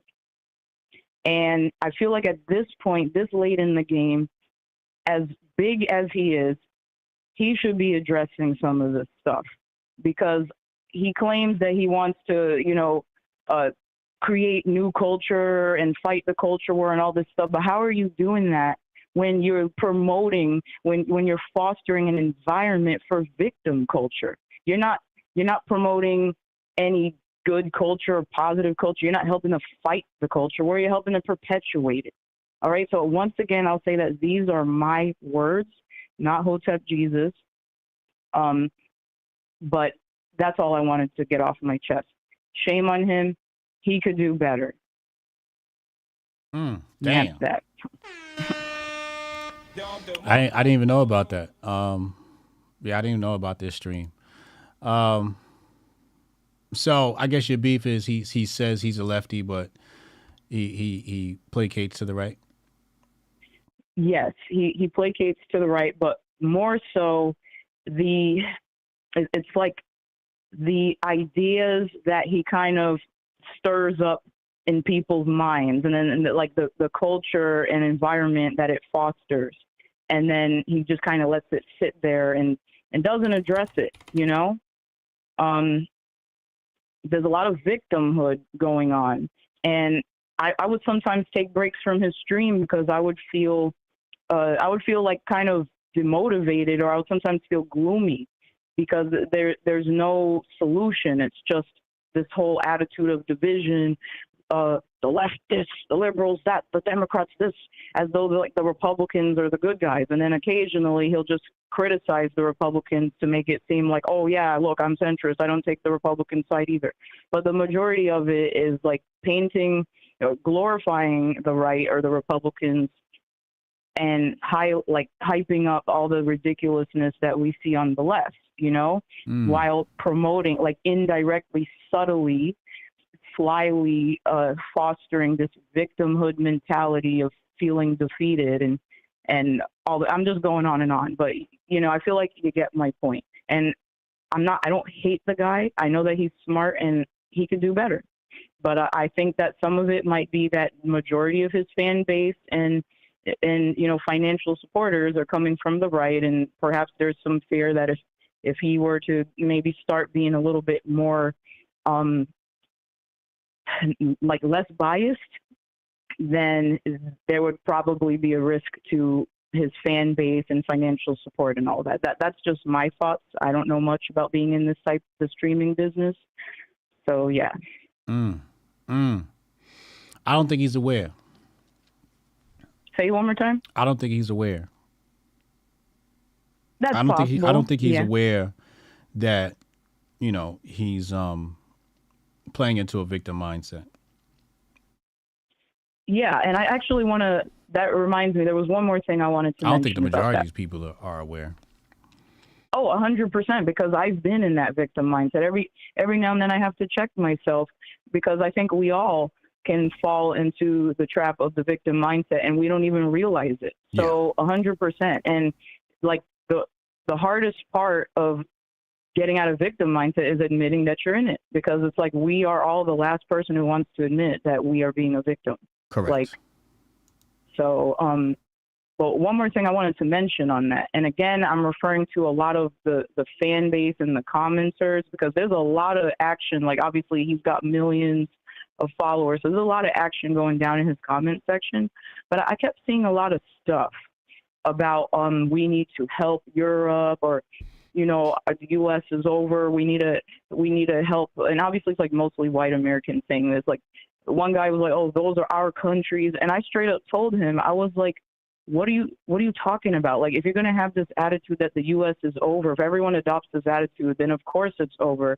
And reality check to anybody listening, especially white Americans, I've lived and worked in Europe.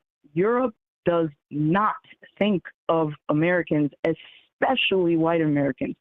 They do not think of you as their people.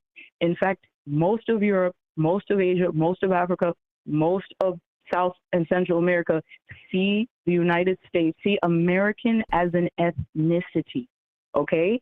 They see American as an ethnicity. There are mixed race people in Europe who are born to a black German and a white German, and they say my kid is full German.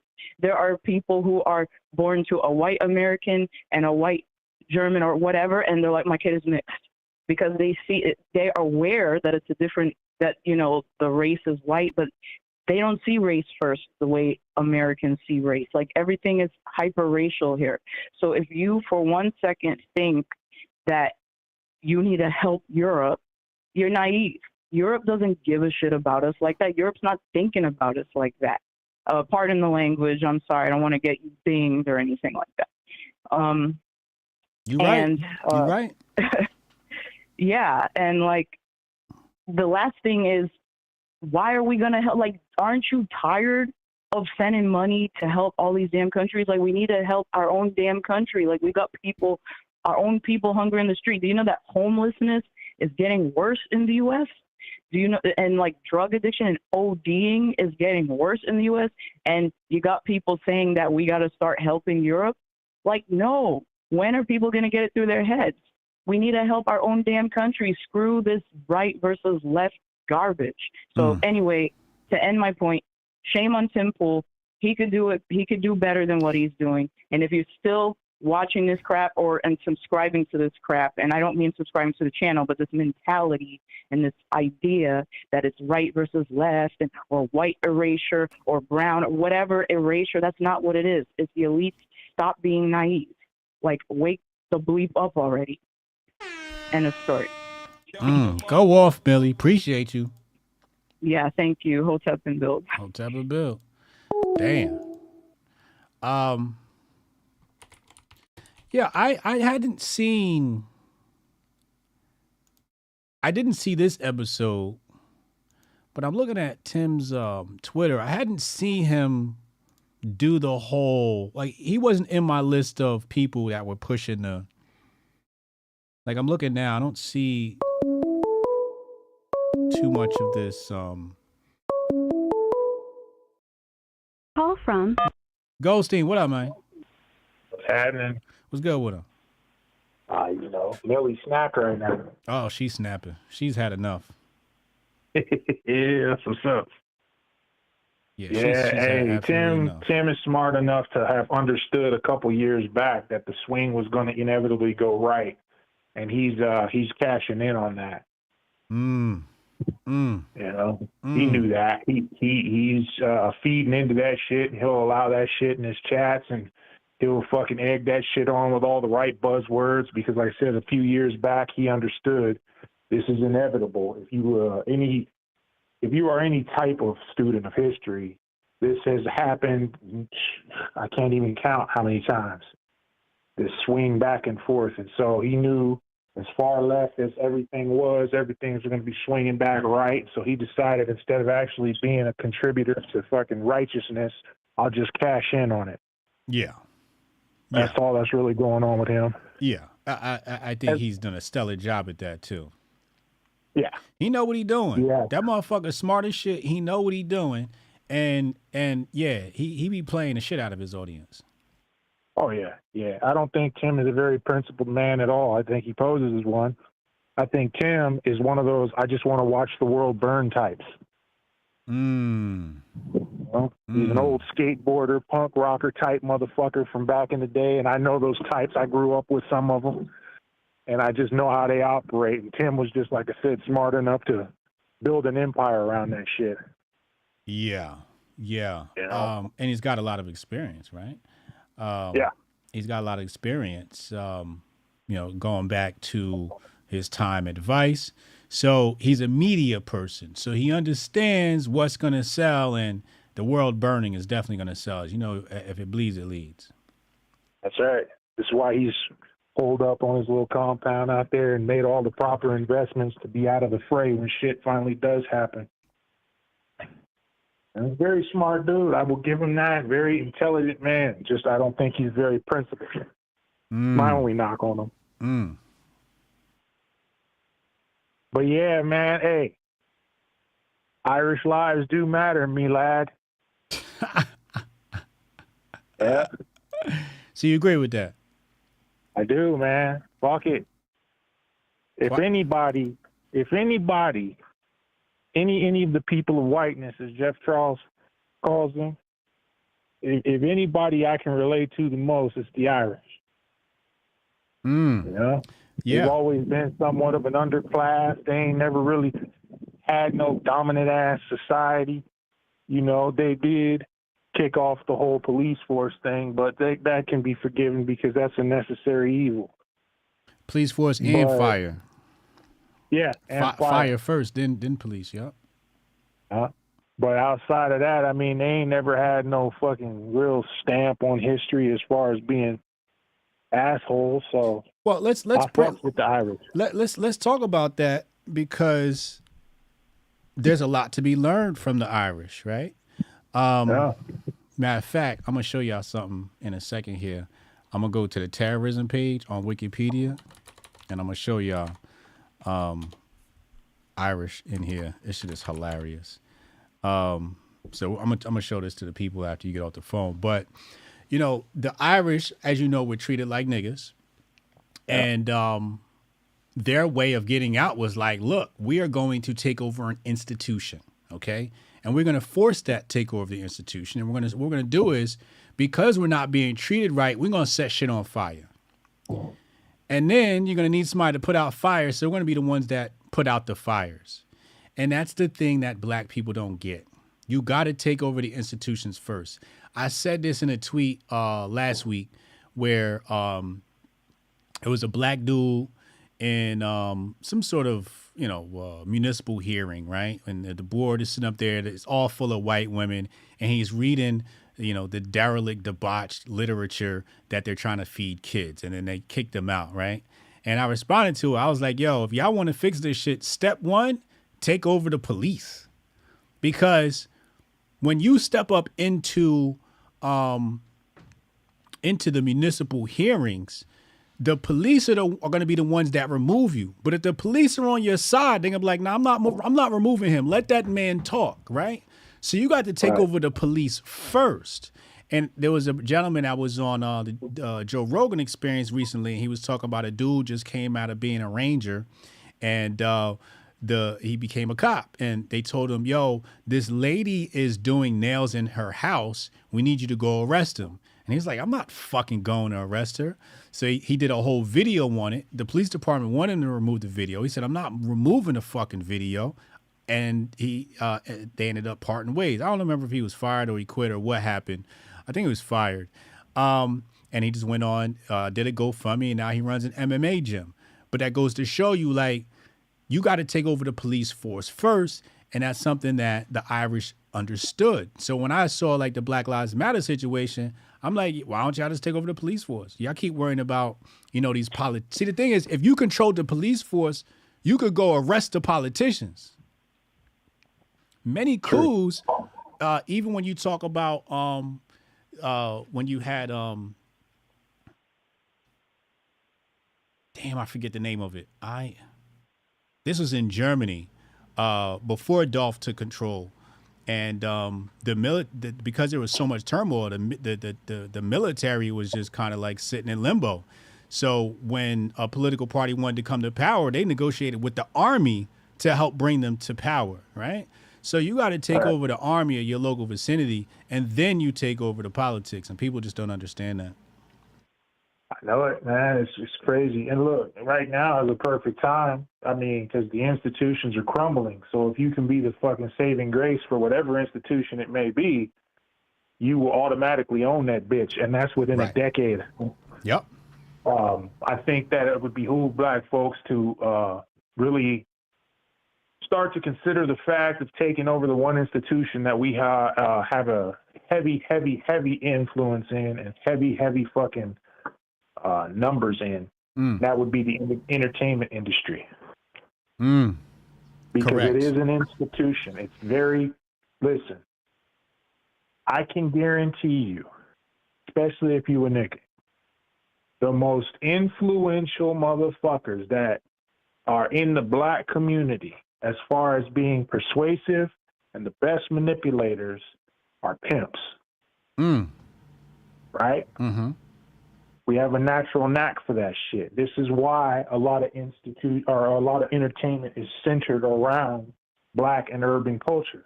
The natural knack for that shit. And I already know that it's pretty much ran by certain individuals. I know that. Yeah. But that doesn't mean shit. Doesn't mean a goddamn thing. Because right now, as it stands, you built these monsters. You built these monsters. And yes, they fuck with you. And yes, they work with you. But they have given a motherfucking blueprint, unbeknownst to them, to every other motherfucking nigga, and information dissemination is decentralized. So all you have to do is just work within that blueprint, work within that framework, and you can work right around that roadblock. Absolutely. And you can influence hearts and minds through entertainment. Yeah. Probably quicker than anything else. Art is a great form of changing people's minds. Absolutely. So right there, we already have a toehold in that institution. Just house that motherfucker. You just need a concerted effort of people who understand that that's what they're doing, instead of just going at it willy-nilly or working for somebody else who's already got a concept or a grasp on that concept, you know? Correct. Not hard at all. This is why y'all need to get in movies. This is why Hotep Nation need to start producing movies and other forms of entertainment, music, shit like that. Absolutely. I wholeheartedly agree with that. The only thing is, here's the thing, is once you start knocking on that door, you know what's coming. Oh, you better be ready to defend yourself. You better have your bodyguards in place. Yeah, you better have your bodyguards in place. You got to have everybody who is, I don't know, I guess affiliated with it by a face. Those people have to have their entire history in order. Right. You have to have your whole house in order. You have to be squeaky clean. So everybody you implement into a position of pushing that shit has to be completely clean from the fucking second grade on. Facts. Because they are going to be fine-tooth combing the shit out of everything. Yep. But it can be done. It can be done. Real talk. That was part of my whole argument with the whole, you can't be a felon and be the face of a movement, because that's what I thought it's a wrap. It ends with you. Like, if you're trying to be that dude, and they'll let you make enough waves, but if you start making waves in the wrong areas, movement is done. Because they're gonna pull out. Like, I could never, because I done whooped too many niggas, too many bitches, too much fucking shit in my past when I was just an evil motherfucker, for them to dredge up. You know what I mean? And that's just the life I lived for a very long time. Does it reflect on my message? No. The message is the same. Once you change, the message is the same. But just like them tramps tried to do to Dr. Felicia, just like them tramps tried to do to her, there's always going to be that. Yes. You know what I mean? Yes. So you gotta make sure that whoever you putting in positions can't be a motherfucking Achilles heel for you. Correct. That's it. Yep. That's why you're in charge of Insurgency Watch and in charge of immigration at Hotepistan, to make sure we got the right motherfuckers involved. That's what's up. Coming soon. Yes, sir. All right, man. I'm gonna let you get to the next caller, though. All right, man. Appreciate you, Hotep and Bill. Hotep and Bill. Hold on, y'all. Hold on. I wish all the black people were as smart as Hotep Jesus. And I wish all the white people were as smart as Hotep Jesus. And I wish all the Hispanics were as smart as Hotep Jesus. Because that guy, he really gets it. He knows how to boil it down. All right, let's get Strong Dad in here. He was probably calling in from Florida or somewhere. So let's go to this article, right? It's an article here on terrorism. And I was trying to explain to people before, Muslims get blamed for terrorism, but terrorism is actually, well, let's see what Wikipedia says, right? Hold on. So it says right here, arguably, the first organization to use modern terrorist techniques were the Irish Republican Brotherhood, right? Call from the Irish Republican Brotherhood. Hold on, Strong Dad. Founded in 1858 as a revolutionary Irish nationalist group that carried out attacks in England. The group initiated da-da-da-da-da-da-da-da-da-da. You guys see that? Everybody see it, who they're talking about? It is basically created the modern techniques of terrorism is the Irish, right? Now, it continues here. Hold on. Oh, wait. Hold on. Let me see if it's here. Aha. Okay, it is.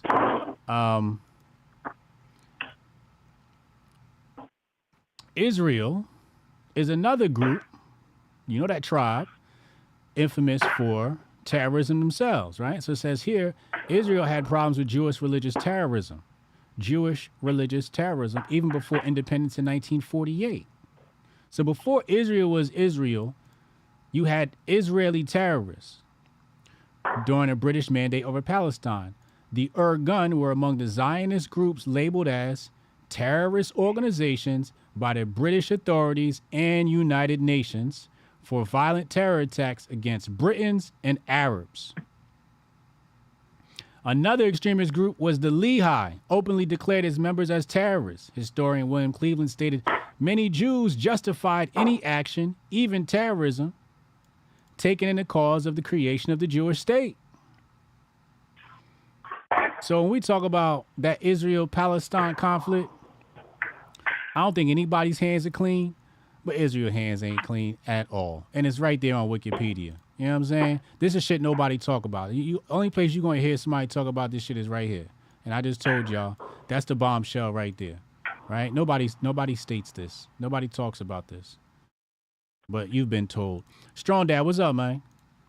What up? So, I'm going to do like Millie. The views of Strong Dad do not reflect the views of Hotep Nation. Okay. Now, I'm going to preface anything that I'm about to say with I love all people, and if you are Irish and you are American, then you're just American to me. And I love you for who you are. With that being said, fuck the Irish. Okay. Listen, I take a hard line stance with, if you don't like niggas, I don't like you.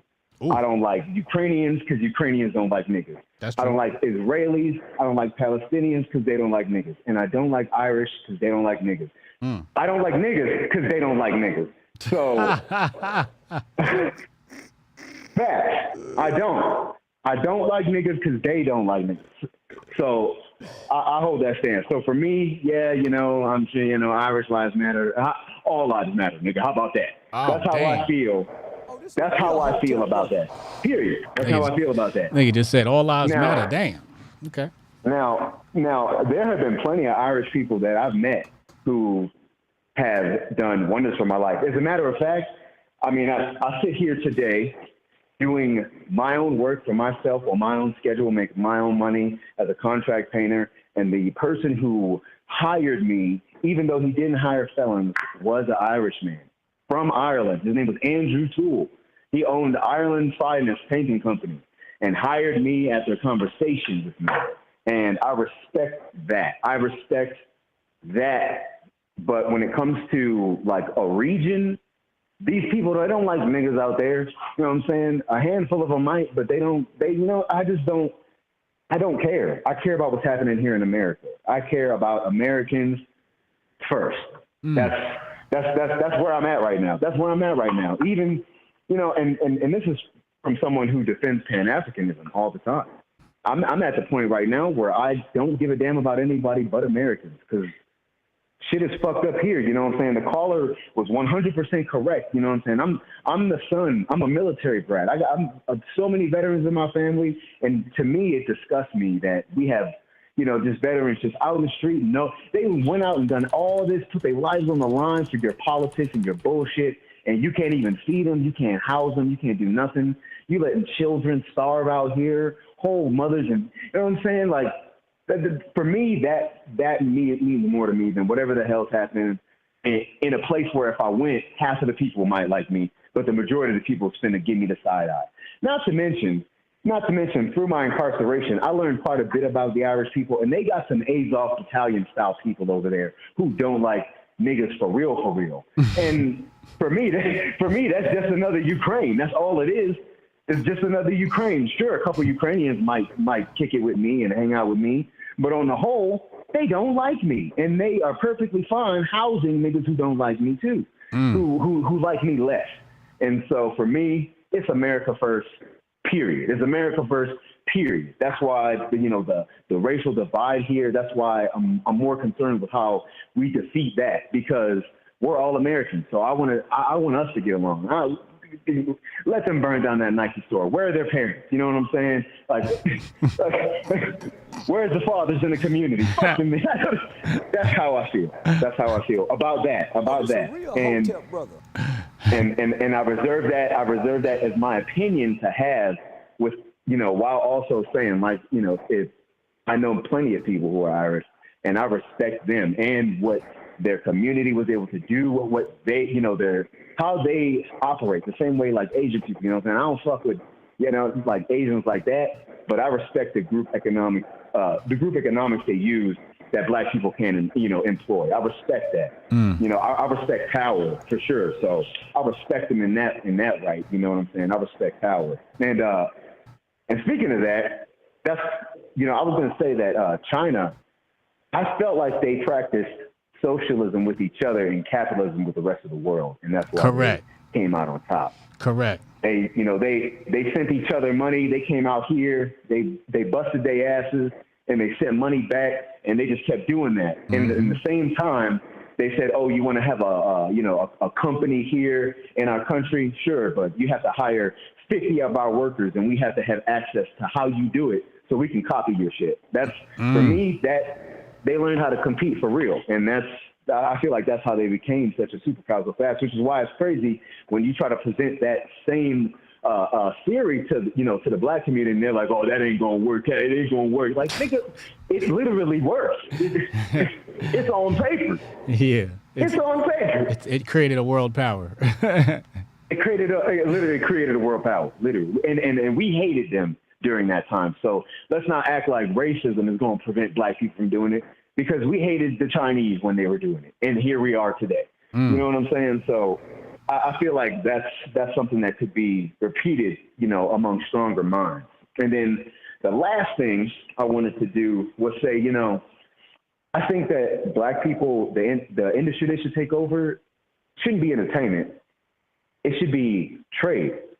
And I don't mean trade as in like, we go out and we hit every community. I'm talking about within our own community.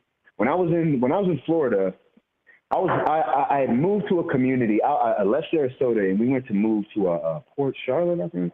It was called Port Charlotte, about Northport. But this area had been through a whole lot of shit, and they built their own tourism and they built their own community off of just the companies there, off of just the people in that community. So I feel like, you could look at a black community as like a disaster area.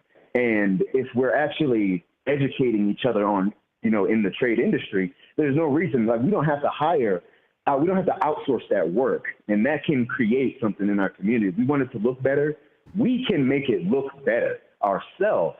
But we wait for someone else to come out or give us a grant money to do it. But it doesn't actually take all that kind of work.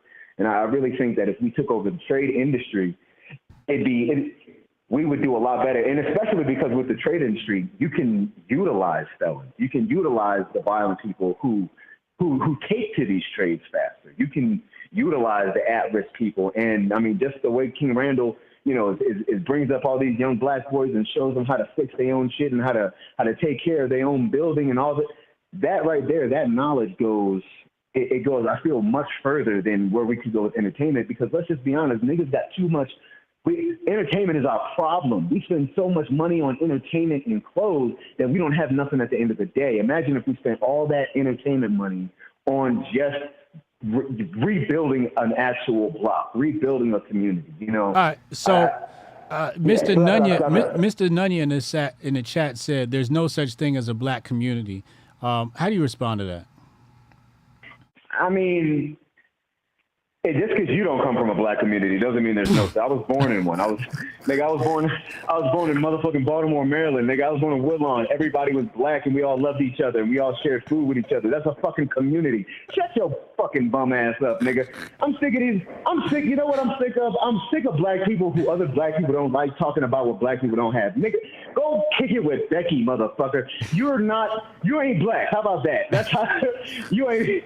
If you don't believe in the black community, you ain't black. you ain't black. Yes, I understand. When you look at the macro sense, yes, we're not a community in that sense. I don't get that. Somebody has to explain that to me. I think that when you look, for me, a community is the people that you fucking live with or that you can affect. Yeah. You know what I'm saying? Where you come from, right? If you can go back to your neighborhood, let's say you don't live in your old neighborhood. If you can go back and be loved, that's your community. You know what I'm saying? That's the community. We're not all going to be on the same page. Who the fuck wants to be on the same page? You need diversity of thought. You need all of these things in order to have a great society. There's no reason to be on the same page. But we can all agree that we're not doing good, and we can all agree to try to fucking do better and discard or Dr. Umar, castigate the ones who don't want to do good. But we reward those idiots. We reward that. And then we turn around and go, ain't no black community. But meanwhile, we reward the bullshit. If we actually paid attention to each other, we would have a community in that sense. But other than that, unless you was born in the Hamptons, nigga, were you born around black people? Is that a community? It's fucking weird. That's weird nigga talk. That's weird nigga talk. So, in regard to black people in the entertainment business, I think what Goldstein is saying is because we're so deeply involved in it, we might as well keep going and try to gain control of it. They've been trying that forever. Niggas don't want to get return power. Niggas want money. They want money. There's so much money in the entertainment industry, but morals is not a part of getting that money. And I feel like when you look at a more wholesome industry that we could actually affect, if you look at an industry where having, mental fortitude, education, and all those things are paramount to make it move forward, I feel like it's better for that. You find people who are better with their money.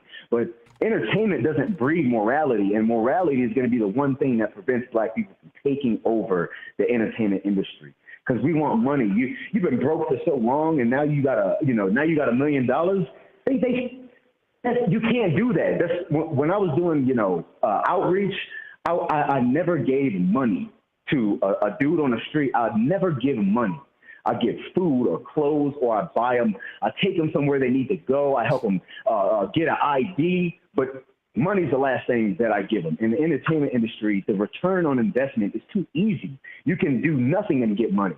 And I feel like with that, you're not going to get smart enough Black people to take that industry over. And those who are going to be pushed to the side, because anybody who wants to change it or be predatory in it, it just has to offer a nigga enough cash, and he's going to betray the smart nigga. And that's just what happens. When people are down low, you can get them to betray each other way easier than when they're up high. But in the industry where you're just forced, where it's just about hard work, you're more likely, I feel like you're more likely to just breed a sense of duty that you can't breed in the entertainment, that we need. We need a sense of duty. Black people don't have a sense of duty no more, unless it's to, be black. And even then, you can give a nigga a big enough check and he's not Black no more. So to me, it's a multi-tier solution. Of course, I would want us to take over that, that realm.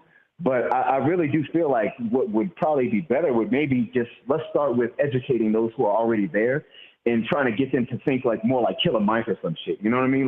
Try to get them to reinvest in our community. I feel like that's better than trying to take it over because, to be honest, being manipulated in the entertainment industry to a degree can get you more money. And if you have somebody who's about their game, they can take that money and flip it and change things better, better in that's at least my opinion on it. Well, I think there's different departments. One department can focus on entertainment, another department can focus on skills, another one can focus on finance, et cetera, but at the end of the day, we need a committee. And I pitched this to a famous rapper a couple of months back. The idea that we had that we need like a hip-hop Congress. And he absolutely loved the idea. I don't know if he has the capacity to move it forward. I gave him some ideas to move it forward, but hopefully I'll get in touch with him soon again. But yeah, I think that there needs to be a committee. Unfortunately, Diddy can no longer be on that committee. Yeah, well, man, the hood's been told everybody. Man, don't listen. I know every folk tale ain't real. But I feel like there was not one time that I didn't believe the shit that they said about Diddy. He just is weird to me. You know what I mean? He has weird energy to me, and he used to say some stuff shit that I was like, that's kind of weird. You don't think that's weird to say that? Yeah, I think the creepy thing to me was in that interview with Nori, Fabulous's face when Diddy said he wanted to party with me. Fabulous seemed very uncomfortable.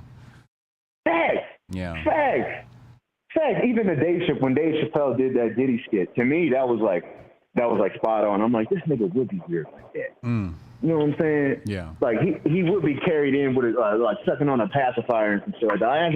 I just see some creepy shit like that. I don't trust these celebrities, man. They're demonic. They're talk about a blood ritual. These people, I don't know. But no trust for them. No trust for the elites at all. Yeah, you're right. We'll see. So, that's my soapbox. It came to mind, but Goldstein just texted me. He said, set the debate up. Goldstein, why you keep trying to attack your own teammates? Because you came on here disagreeing with him. Because of the entertainment You started thing? it, yeah. Listen. He said, we need to take over entertainment. And you was like, I disagree. We need to focus on skills. And he like, all right, so fuck it, set the debate up. We're going to have to get another Friday debate. He's eager right now. He been he been taking too many cues from them animals he been helping. He running around with a dog with his pink thing hanging out. You know what I'm saying? Getting excited, humping on the corner of the couch now. Listen, Goldstein, listen.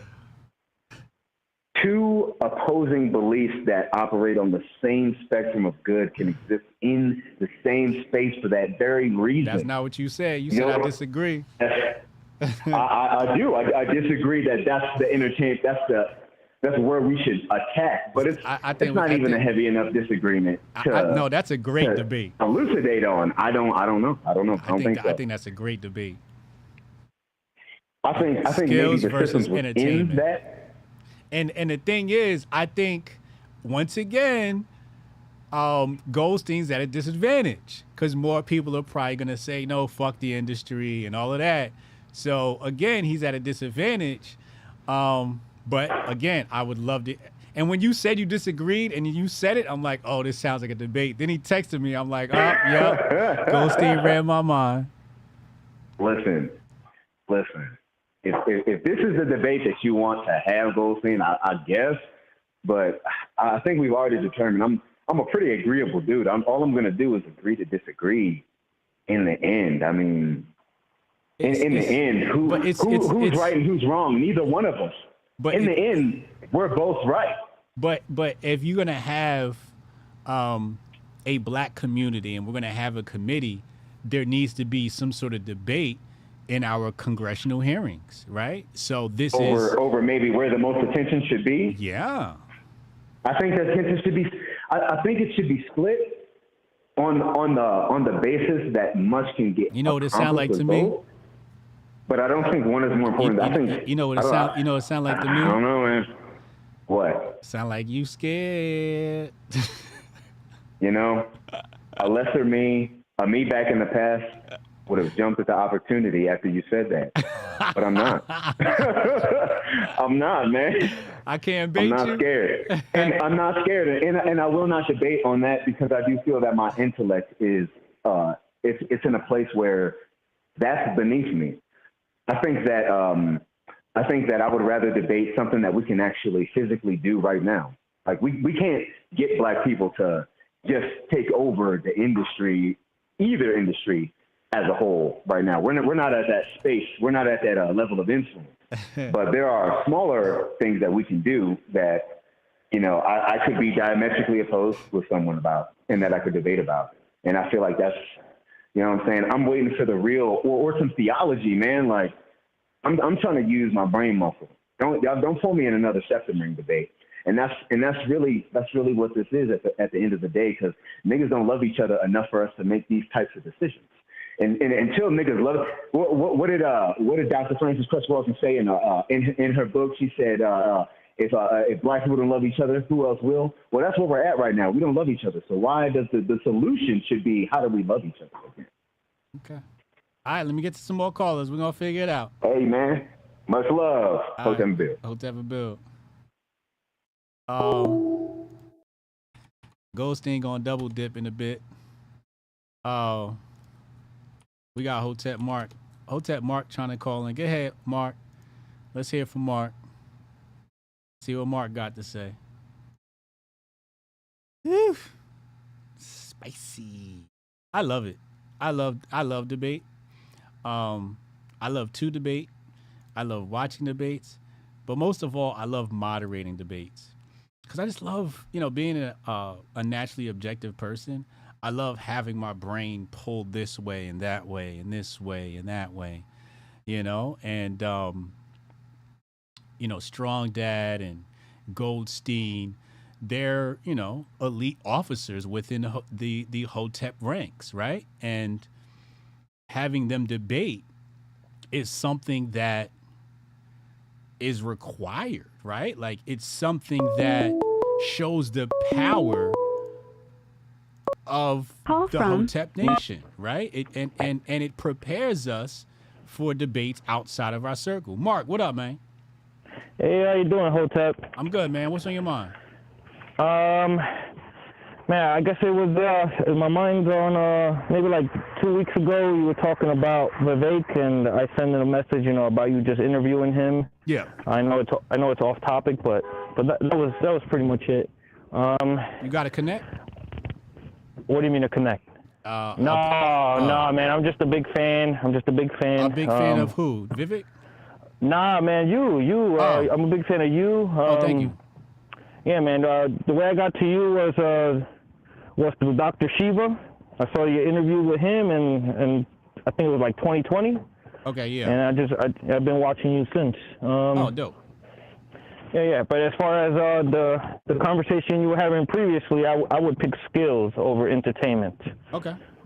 Yeah, I myself, I'm a contractor, so I agree with Strong Dad. Okay. Why'd you want me to talk to Vivek? I think you make wonderful points as far as the CBDC, and I feel that he talks about everything except CBDC, and he's doing interviews with everybody and their mother, and I don't see how you don't do an interview with him. You know, if Anomaly can get an interview with him, if nobodies can get an interview with him, I don't see how you.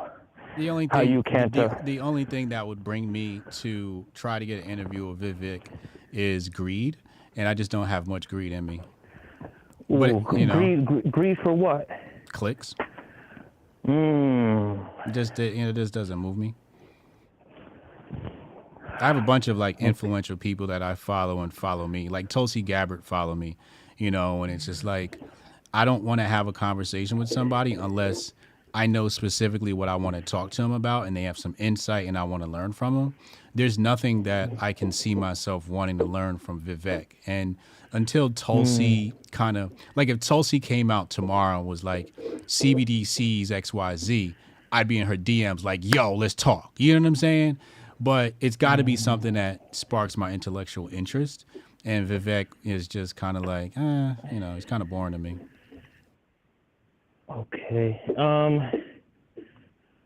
Okay. That sucks. Yeah, but I'm sorry. But if somebody hit me up and was like, yo, Vivek wants to speak with you, or I got a plug and I want to set it up, I'd be like, all right, cool. But I'm not chasing people down for interviews. That's just, I don't have time for it.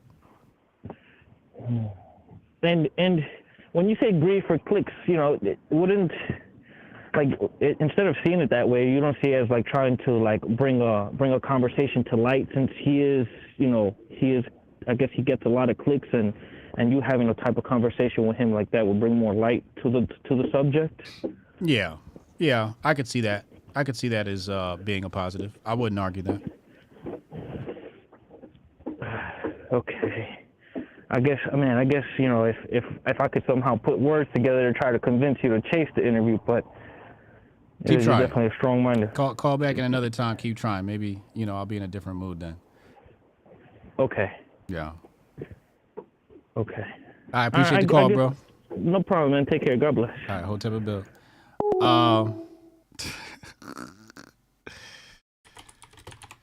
We got let's see, 2 more callers, and then Goldstein. Goldstein said he want to come in on the tail end. Pause. Said, damn, HA broke the man's heart. I'm sorry, man. I didn't mean to. Nas said he's going to use talking points. He is not an honest man. Yeah, that's the other thing. Like, I really don't want to I just don't want to sit in a fucking interview with somebody that's going to just be a politician. Like, I don't think I've ever had a politician on, yo.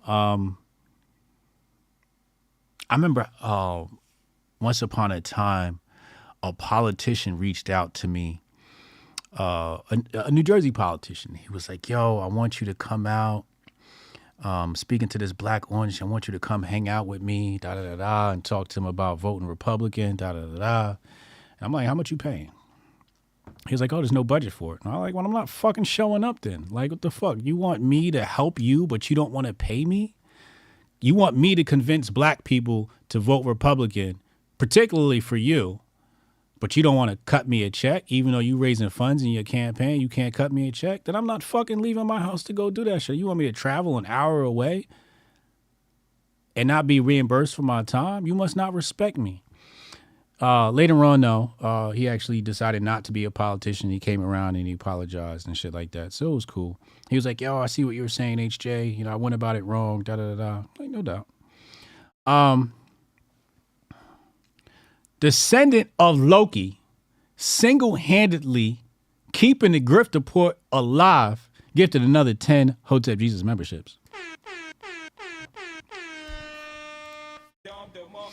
You're going to have me go watch the whole Loki series now. I'm a Loki fan now.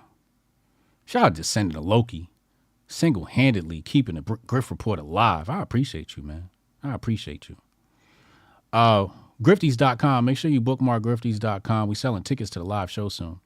Also, tonight, I'm going to be facing off against Bryson Gray, Grifter chess battle. He's going to be playing me in chess tonight on a live stream. Make sure you go subscribe, kick.com/Hotep Jesus, kick.com/Hotep Jesus. Let me get the link for you. And he wants to play me in chess. So that'll be fun. I'm looking forward to that. That'll be fun. I don't even know how good he is, but, we'll see what happens. Jamerson said, even Diamond and Silk got paid. Yeah, they did. 10% back to the church, Hotep. Salute. Okay, he's moving slow. Let's get this guy calling. Kev, call in, man. I think that's Hotep Pooh Shiesty. Hotep Pooh Shiesty, call in, man.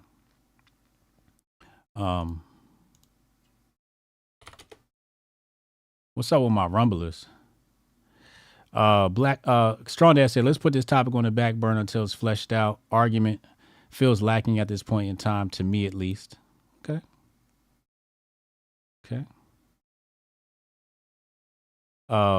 Goldstein said, Diddy started off as a dancer. That should let you know everything you need to know. Why was I thinking that same shit?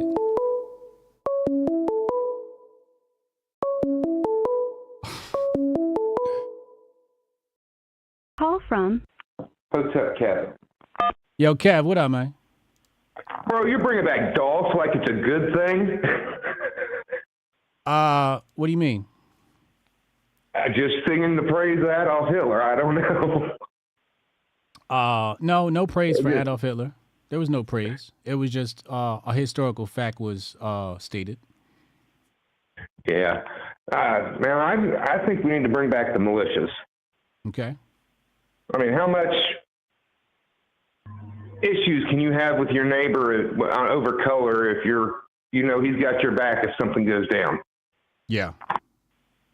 I agree. If you got every 15-year-old male has to do strength training every morning and then once a week show up and do rifle training and learn military maneuvers, then, I mean, either in Hotepistan or in, America.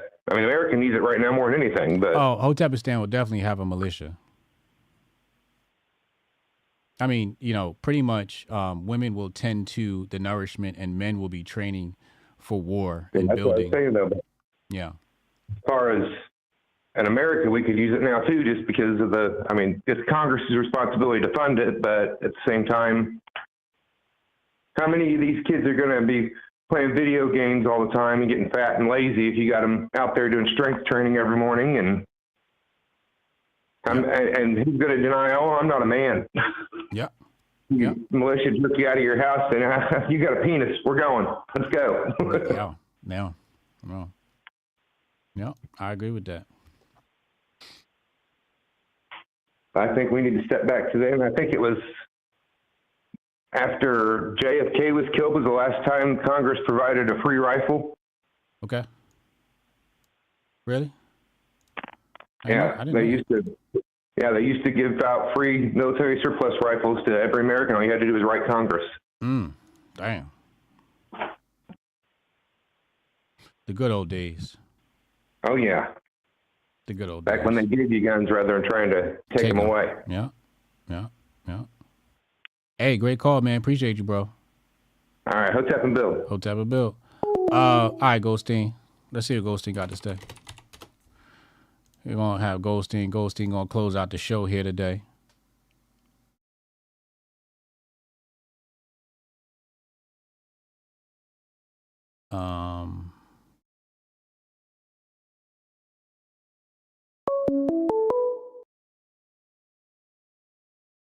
Call from Goldstein. Yes, sir. What's up, man? Tinfoil Koofy time. Uh-oh. Yeah. So correct me if I'm wrong. I'm gonna connect a few dots right here. Just let me know if I'm out of pocket at any time. Okay. Correct me if I'm wrong, but Strong Dad is a skateboarder, correct? I think he is, yeah. Yeah. You know who else is a skateboarder? Tim Pool. Nope. You. Nope. Who? Lupe Fiasco. Oh, that's right. You know what else Lupe Fiasco does besides skateboarding? What? Duck debates. But you're not going to be able to kick push your way out of this, brother. You ain't going to be able to do it. All right? So here's my tinfoil Koofy take of the day. Strong Dad is actually Lupe Fiasco, and Lupe Fiasco is Strong Dad. You can't talk me off that. You can't talk me off that because ain't nobody ever seen them in the same room at the same time, and that's all you need to know. I'm out. Hi, yo, Tim Bill.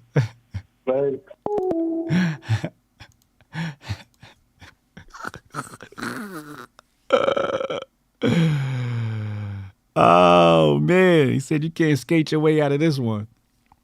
Damn.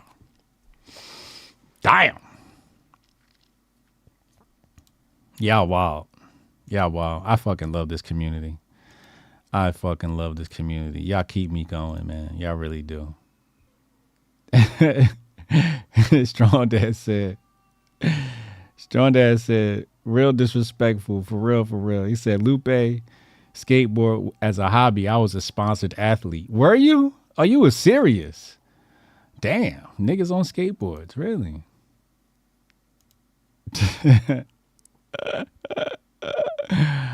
Oh my God. Y'all hilarious, man. Again, kick.com/Hotep Jesus. I'm playing Bryson Gray tonight at 8 p.m. on the channel. I'll be streaming chess during the nights that I have nothing to do. Mostly because the season's over, so I'm not coaching. So I'm going heavy on the chess streaming. Just get more experience playing the board, looking at positions, pause. He said he started skating in 1993. He said, see, HJ, look what you started. My bad, Retro. I didn't start it. Strong Dad started it. Strong Dad's the one that started it. He came on here talking about he disagreed with Goldstein and said, fuck the industry, entertainment industry, we need skills. So he started it. Is it audio or just video on Kick? It's audio and video. It's like YouTube, but it's a gaming platform. So all the gamers are there. And other people too, like social commentaries on there as well. But it's just another streaming platform. It's actually really dope because there's no ads. It's really fast too. It's like very fast and easy to use. I really, really like Kick. In some ways I would love to move my show to Kick. But I'll keep the content separate and keep the chess on that channel over there. But yeah, tonight 8 p.m. kick.com. And then tomorrow, Hotep's Been Told You, and we'll be back here tomorrow for the Grift Report. Sorry, bro, I'm done. I'm not taking any more calls. My patience has run out. So yeah, we'll be back tomorrow night, 8 p.m. For Hotep's Been Told You, and Grift Report tomorrow, 2 p.m. I'll see y'all later, man. Hotep and Bill. Yeah, I can try to get that handled for you. Again, it's only my second day, so if you can give me a second. How I'm supposed to do this? How the hell are we supposed to do this by 5 o'clock? I have no clue. Is that possible? Hey, do you have the password to... How'd you finish all your work already? He's not tapped in.